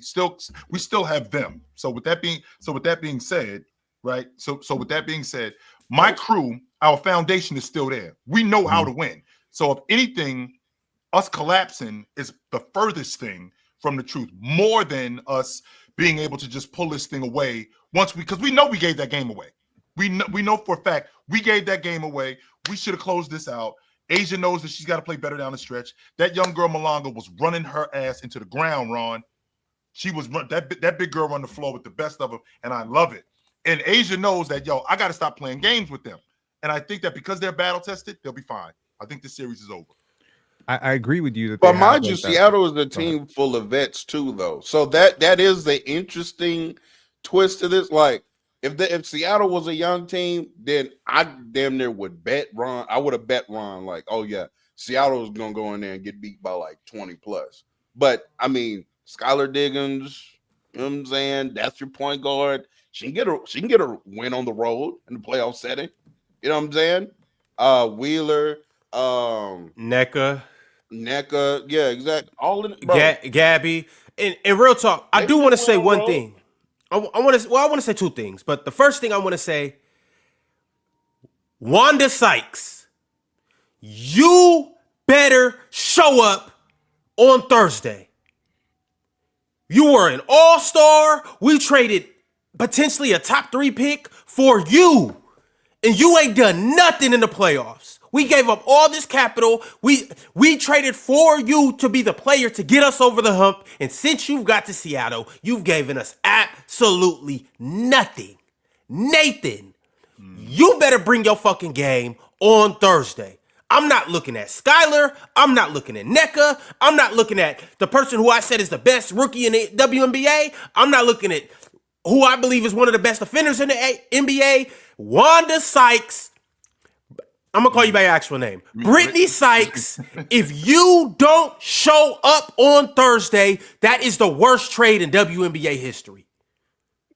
That is the worst trade I've ever seen. If you do not show up, you were terrible last night. You didn't even show up game 1. You went from one of the best players in the WNBA for the first half of the season to non-existent. Is it Skylar? Is it NECA? Is it Seattle? Like, if it's Seattle, then just say that. I'm trying to figure out what's going on because you gave us absolutely nothing last night. 27 minutes of nothing. She from Jersey, too, by the way. She was an all-star this year. Mm-hmm. Yes, Penn. She was one of the best players in the W. That's why I can't believe this. This is one of the worst fall-offs I've seen in recent history. No, she has not. Since she set foot in Seattle, we've got nothing from her. But this is also why I'm saying this. We had 3 very high draft picks. Now, obviously, this is when the Aces weren't playing good. They were at the bottom of the league. And this is when the Sparks, they were at the bottom of the league. But we had 3 first-round draft picks. We gave up our best draft pick for her. A pick that could have potentially been a top 5 pick. So I'm saying, without her, we would have been good without her at this point. We would have been better off with Alicia Clark. So Cho, for the first for the first 12 games of the season, she averaged 20 points per game. Since then, she's been 11 points per game. What has she done with Seattle? That's Seattle. Mm-hmm. That's all Seattle. Seattle, yeah. So 11.2 points per game in her last 27. And 4 points last night. Ain't she up for defensive player of the year? First 12. No, that's Gabby Williams. Oh, okay. I thought first 12 was 20 Gabby, points. not Wanda. So clearly that game against Paige Bueckers in Dallas, she fell off. Wait, hold on one second. My bad. She got traded midway. Yeah. Mm-hmm. So since getting to Seattle, she's been horrible. Yeah, you're right. My bad. I was looking at her entire season. I forgot she got traded midway. Casual. So with Seattle, she's been 11.5 points per game. Whole way through. Well, 4 points is I hear what you're saying though. 4 points is top 5 big trader, 4 points. But all right, y'all, I do just want to say for those who didn't know, the Storm did win 86-83. That was the final score. And also, the Indiana Fever beat the Atlanta Dream by a score of 77-60. They pounced on them. They stomped on them. We will get game 3 of both series on Thursday. So y'all stay tapped in. We'll be here on Friday to talk about that. Also, tonight, we have the Mercury versus the Liberty in game 2. The Liberty are up 1-0 in that series. So we'll see if at home the Liberty can close out the Mercury. And then you have the Lynx versus the Valkyries in Golden State tonight. We'll see if the Lynx can close out that series on the road in California. Tomorrow we'll be here to talk about that. Just a quick question. Is Kelsey Mitchell the best player in that series? Just asking.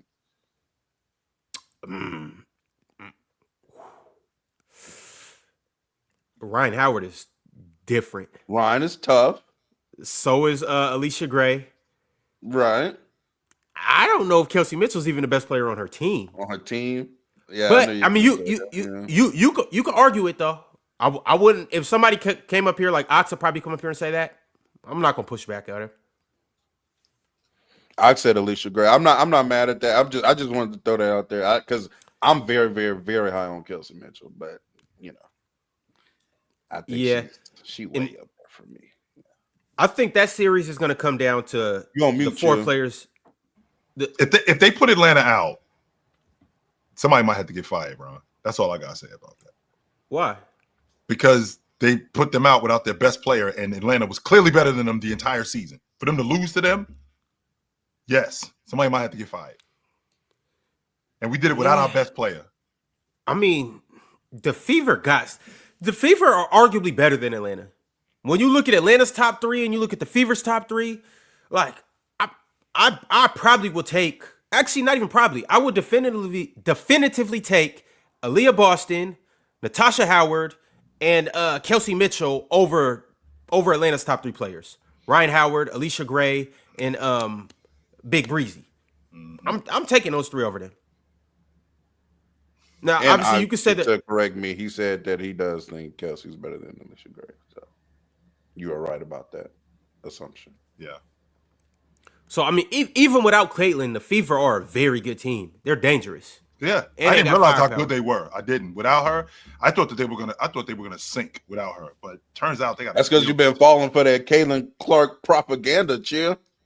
You've been falling for that propaganda. How they try to tell you that team not good, bro. Well, I think I wasn't paying as much attention to Mitchell as I should have been. I ain't realized that she was the bucket getter that she is. I ain't realized that she was that good. I knew Boston because I remember Boston at South Carolina. I remember Dawn Staley used her in a lot of pick and dive and pick and pop when she was there. So I knew, I felt like that would translate to the next level, right? And I think that with Caitlin, it was starting to work. But then when she gets with Mitchell, it's even better. So I'm like, without her with Caitlin off the floor, how is this going to work? And they look like more of a cohesive unit because we got to get buckets in different ways, and we can't just rely solely on Caitlin setting the table. And on top of that, I mean, defensively, I think that they're much better than I gave them credit for. Lexi is one of the better defenders in the game. I really like her as a defender, no doubt about that. And then when they lost, when she tore her knee up, why am I drawing a blank on her name? Sophie. Sophie, that's what I'm Sophie talking Cunningham. about. Yeah, Sophie Cunningham. Yeah, she tore her knee up. When they lost her, I was like, nah, so you lose Caitlin and Sophie, ain't no way that this team is going to be rolling. That is 2 of their rotation players. Yeah. Well, yeah, but they got Lexi Hole still, and then they got old girl who's running point guard, the lefty. She been cooking too. I know who you're talking about. I don't know her name, but I know who you're talking about. Odyssey Sims. Them 2, like they stepping in and they all right. Like the Fever got a squad, and then they got Bree Turner too. They dope. But y'all, right quick. I hate to have to go here, but to the dude in the chat, Mike the Chump, he added me and he said, "@Ron, I see what you did with the scheduling to make sure I didn't get in. These are the type of stunts that you consistently pull when I'm about to get into the PCL." Now, I texted Mike the Chump yesterday. I was like, bro, would you like an invitation? Would you like for me to extend you an offer to try out for the PCL since you weren't good enough to get in initially? And then Mike basically told me, I'm bigger than Player's Choice, and you guys have to move the time of the panel to 5 p.m. Yet, Mike is in the chat every single day. So I'll say this to you, Mike, the Chump. You can join the play-in or the tryout this Friday. You don't even got to have your camera on. You can do it like this. You ain't even got to show yourself. Just pull up. You can talk like this on your phone. However, you're in the chat right now, so I'm assuming you could talk on your whatever device you got. Pull up, Mike. You got it, brother. I'm confident in you. Panel back to 5 p.m. Yeah, but for those who've been here, all the OG watchers, the panel did used to come on in the evening. It did, yeah. I remember that. The good old days. Adam, he could take a bathroom break. It'll only take 15 minutes. Go do it from the stall of your bathroom in the school. Come on, buddy. Yeah, go step outside or something. Real talk, stepped outside. Like in high school? Or what school is it? No, it's not. No, it is not. Just show up. right? Just show up. That's it. Just show up. No, it's not. Just show up. It might be. But by the way, Mike is 27, so no, he's not in school unless he's in one of those schools. There's no way he's 27. Mike's 27. There is no way. That Sorry, Mike, for telling your personal information, but goes around acting like that. There's no way. There's no way. What's that supposed to? Shout out, Mike. All right, y'all. Well, to everybody in the chat, whether you are 27 or not, make sure you like the video. If you do want to join the PCL, now would be the time to become a Hall of Famer, or anytime before Friday. Reach out to me, and you will be able to pull up Friday to enter the tryout and potentially play your way into the PCL.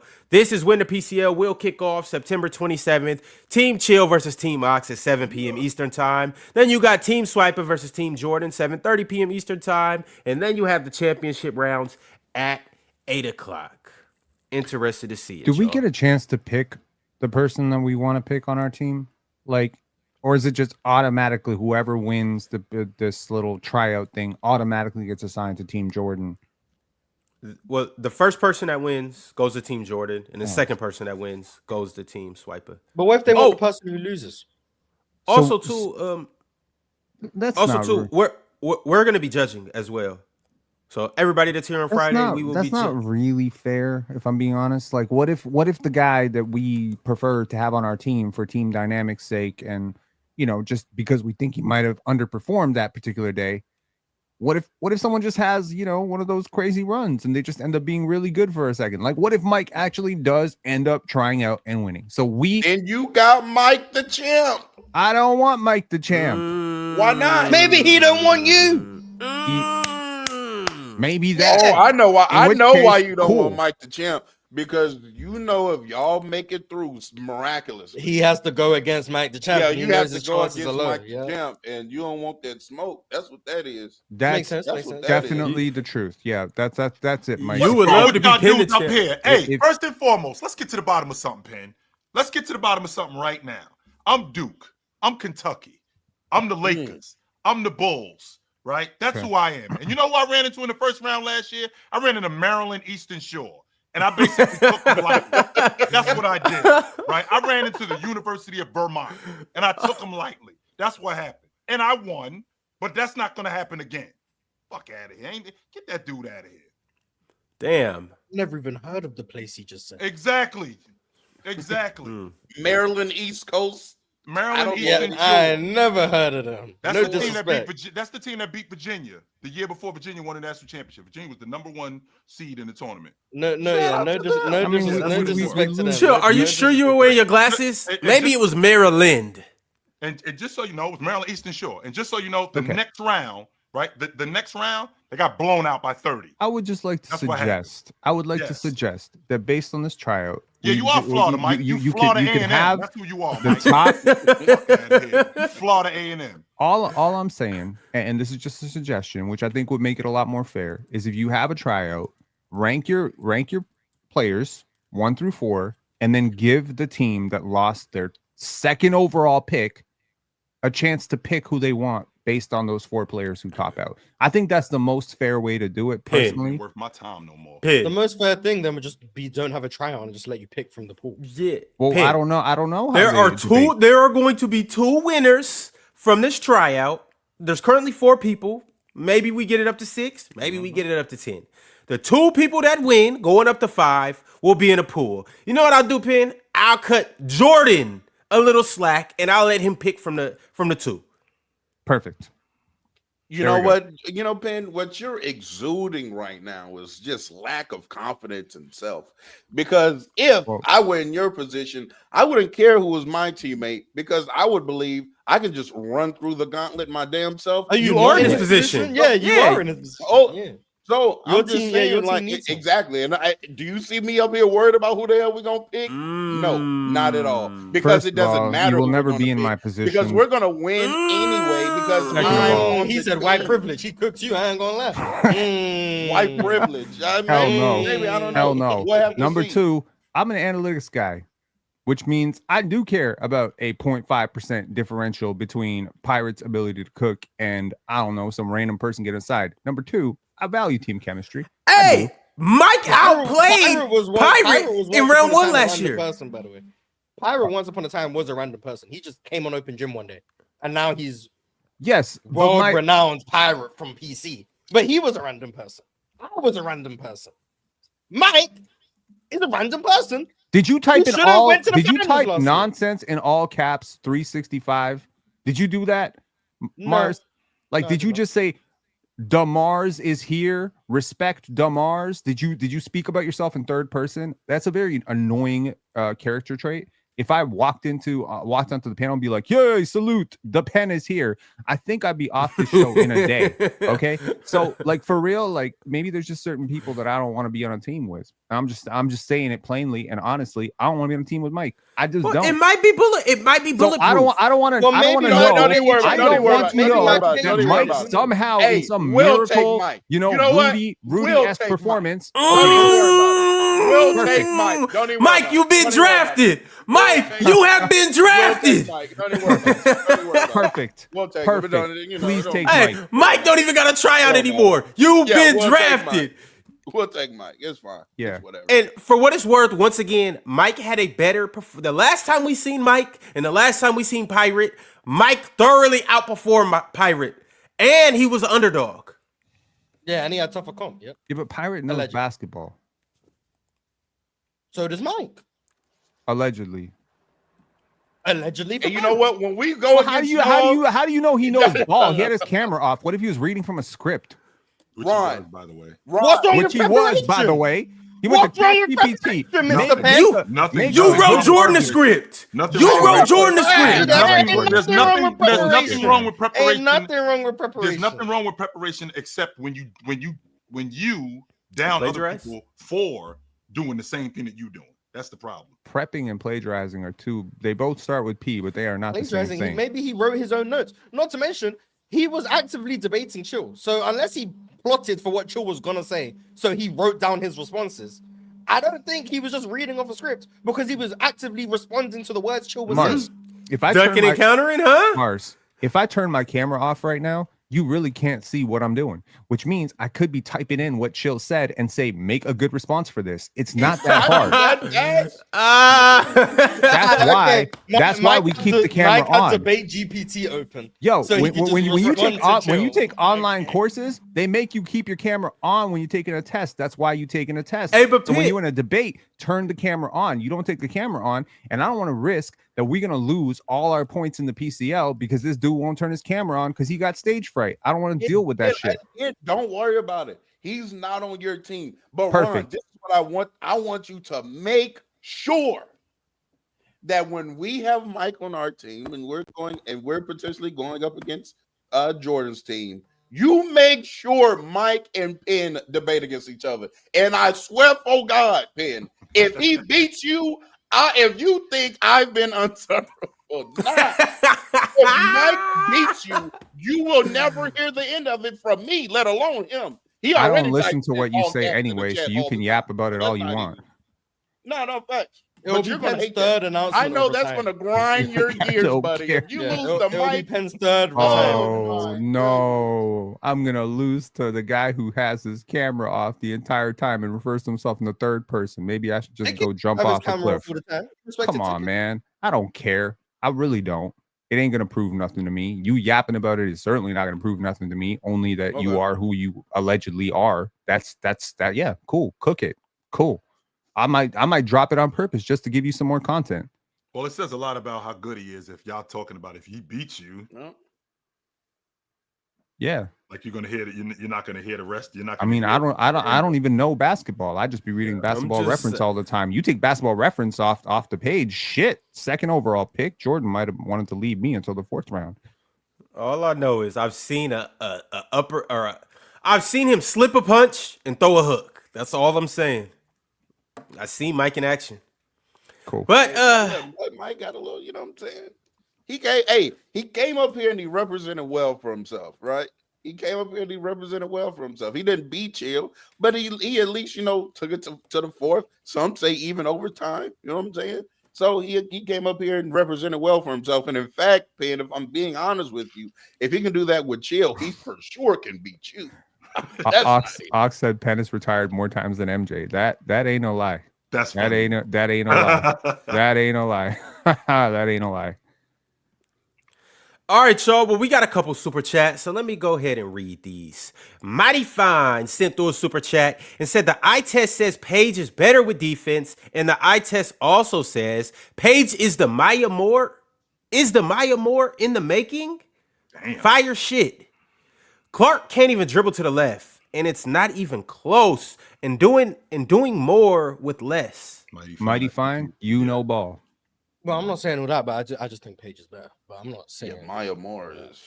Yeah. That's putting a lot on it. And to say that she can't dribble with her left hand at all, that sounds wild as hell. I mean, chill. She got a national championship. She was a #1 pick. We actually seen grade 6. If she does not touch Maya Moore levels, she is probably underperforming. Yeah, but here's the difference with Jaylen Brown, though. The difference with Jaylen Brown is like that sounds like when people said if Wemby isn't Hakeem, he's a bust. If he's not Hakeem, if she's not Maya Moore level, she's underperforming. What are we doing? You understand? That's like arguably. Ben, do you remember how good Maya Moore was? Some people say Maya Moore is the best player ever. I do. Yeah, the best player ever. Yes. Well, I don't. I think. I don't think Paige is coming into the game with that kind of fanfare. I don't think so.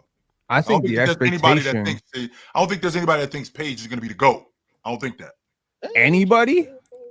I haven't heard that. Hell, I don't even know. There is a dude who he's gotten quite famous because of this. He made a post, I think in 2013. Oh, the guy who said that she's the next. In grade 6, he took a picture of Paige Bueckers, which is it's not as creepy as it sounds. He's an old man who took a picture of Paige Bueckers and said, "Mark this post. This is going to be like the greatest player." Blah blah blah. And that post is just aging like fine wine, right? And I think if you saw Paige grade 9, grade 10, grade 11, and you saw Maya Moore grade 9, grade 10, grade 11. Granted, I didn't, so I can't say for sure, but I've gone back and studied some of Maya Moore's like high school stuff and whatever. It's close. It's really close. That was the hype. She got hurt. And unfortunately, you keep doing this, Pin. No. We seen them as rookies. We seen them as professional basketball players. Correct. No, wait, like, can you please stop bringing up who could dribble through the legs and shoot a half-court shot as a 6-year-old? We are talking about them as rookies in the WNBA, in the league. Maya Moore averaged 13 points per game as a rookie. So miss me with that bullshit. Okay? On what team? With who? Who was she playing with? Okay, she was an all-star. She was really, really good. But don't be. Who was she playing with? Won a championship. Oh wow. Yeah. Okay. But like acting context, just all out the window. Context, nothing. Are you okay? Here's the thing. Regardless of the fact that Paige lost games this year with Dallas, she accounted for half their win shares. They won 10 games. She accounted for 4.5 of those wins. Okay. According to the Maya's win shares? Maya's win shares in her rookie season, she had 5.3. There was more wins on the team. There were more wins to be split. But and by the way, Aaliyah Boston had more as a rookie than both. So win shares are not gospel. About the fact that when Maya Moore got on Minnesota, they had Sylvia Fowles already. Yes, bing bong. They were one of the best teams. I understand that. Maya's amazing. Maya's amazing. But let's not act like Maya, Diana Taurasi, Paige Bueckers, that these players haven't come in with similar levels of hype. They have come in with similar levels of hype. Absolutely. There is a person out there who believes Paige Bueckers is the best player to ever play for UConn. And Penn, that's fine, but you said that if she doesn't get to Maya Moore levels, she's underachieving, and that's saying a lot. That's a lot If Anthony Edwards is a hell of a player, right? Back-to-back years, he's been a top 7 MVP. But if he doesn't touch actual MVP levels, I would argue he's underachieving. But even still, there's a difference between. That's not to say he's not a good player. And Maya Moore should be. That's you. That's the equivalent of you saying like. Let me ask you a question. Kobe, he's underachieving. Kobe should be the floor. Real talk. Hang on. Kobe Bryant should not. Okay, real talk. Real talk. Okay, no yap, no trolling. If I tell you Wemby's career ends and he didn't win a single MVP, is that underachieving? Yes. Probably so, yeah. Yes. If he didn't win at least 4 Defensive Player of the Year, is that underachieving? 4? Damn, that's 4. I mean, I get what you're saying. It depends. If he doesn't win a single championship, is that underachieving? Yeah, you could still be great and underachieve, yo. There's a lot of players. Like, to me, Kobe Bryant is one player who didn't underachieve. Tim Duncan underachieved. He didn't win 1 Defensive Player of the Year. How often? Yeah, see, I think Shaq underachieved. He was first team all defense. I think Shaq underachieved like crazy. I think Shaq could have had like 6 for sure. For sure. There's a lot of players who've underachieved, right? Like, you could say LeBron has probably had the greatest career of all time, and some people argue he underachieved because he had a couple of playoff drops and like at the wrong time. It's possible to underachieve. I think there's also, like, we talk about underachievers because sometimes we have to talk about underachievers to fully appreciate overachievers. I think Kobe is a great example of a classic overachiever. I think there's not one thing that I could really think about in Kobe's career other than him and Shaq staying together that could have made his career better. He worked as hard as possible until he snapped his Achilles. And it's just like everything was perfected to the 100th percentile. There's no more that he could have gotten out of that frame that he had, out of the athleticism that he had, than he got. Okay. But there are certain players that left a lot on the table, man. Sean Kemp is one of them.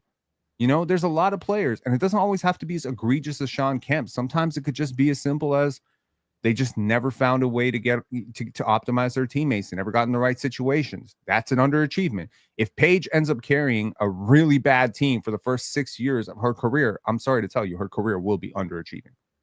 Because there's no way this woman, as talented as she is, as good as she is, as skilled as she's been, as highly regarded as she's been, as well-rounded as she's been, as big as she is 6 feet, legit 6 feet. There's no way in hell you're telling me she's going to retire and she's not going to be in the conversation for top 10 all time, top 10 scorer all time, multi-time champion in the W, you know, maybe get some defense love on the all defensive teams. That to me would be a career fulfilled. I'm not saying she got to be better than Maya Moore, but if she never even touches those conversations, in my opinion, she's underachieved for sure. Compare her to Maya Moore is just ridiculous. Yeah, that's what I'm like. It's just Maya Moore ridiculous. You talking about top 10? That's like top 3 level. Like Maya Moore can't be the floor. She can't be. Yeah, Maya's not the floor. And on top of that, she wasn't better than Maya Moore coming out of college. She wasn't better than Maya Moore in college. She wasn't better than Maya Moore before college. Now, hey, you could say just because the dude took a picture and said she's gonna be the GOAT, and because you studied her in Minnesota, hey, guess what, buddy? I could do the same thing. I watched Maya Moore in high school. She flew up here for the MLK tournament. I watched her as a sophomore go ballistic. She was the #1 player. As a matter of fact, my sister went to school with Maya Moore in Atlanta at Snellville in high school. She used to tell me about Maya Moore all the time. I'm saying that to say she wasn't the number one. She wasn't the number 1 10th grader. She was the #1 player in the country. Is what you're telling me? Yeah, as a sophomore, she was the #1 player in the nation. Yes, yes. Cool. That wasn't Paige. But I'm saying, Paige but I'm the best player in the country in the 10th grade. But what I'm saying though, Chills, I'm not using that as a parameter to say that I believe that she's better than Paige and this, that, and the third. I'm just saying based on what not only what, and obviously we've got to see Maya's whole career, but even just as rookies. Yeah. It's not. Yeah. You know, Maya's just. Yeah, it's not. But shout out to Paige. She had a great season, and I do think as rookies we can make some comparisons, and we can say that, you know, that Paige played at a level. Paige potentially had a better rookie campaign than you Maya, can't say that, real talk. And can Paige potentially be a top 10 player ever? Sure. Bro, the floor being Maya Moore is. I didn't say the floor is Maya Moore. I didn't say the you floor said is Maya Moore. If she doesn't hit Maya Moore levels of like player and all-time rank, she's under. If she doesn't enter those conversations, that's a disappointment to me. That's not saying that's the floor. The floor on her career is way lower. I think the ceiling on her is probably a Maya Moore that doesn't retire, but is like 5% worse. But that's still a conversation. We have conversations about Kobe and Jordan, and we can hopefully, most of us can agree that Jordan was just a way better player and did a lot more.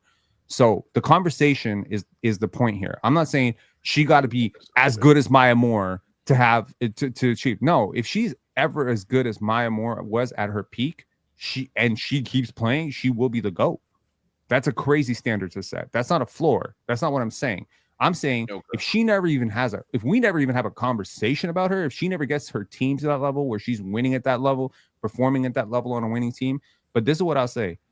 Her game fits seamlessly into a winning situation. There's a lot of players on losing teams that are on losing teams because they're losing players. She's not a losing player. She's a winning player on a losing team. She has great habits, great communication. She carries herself like a winner. The fact that she won 10 games, people like Ox want to throw it against her in his misguided, completely batshit crazy.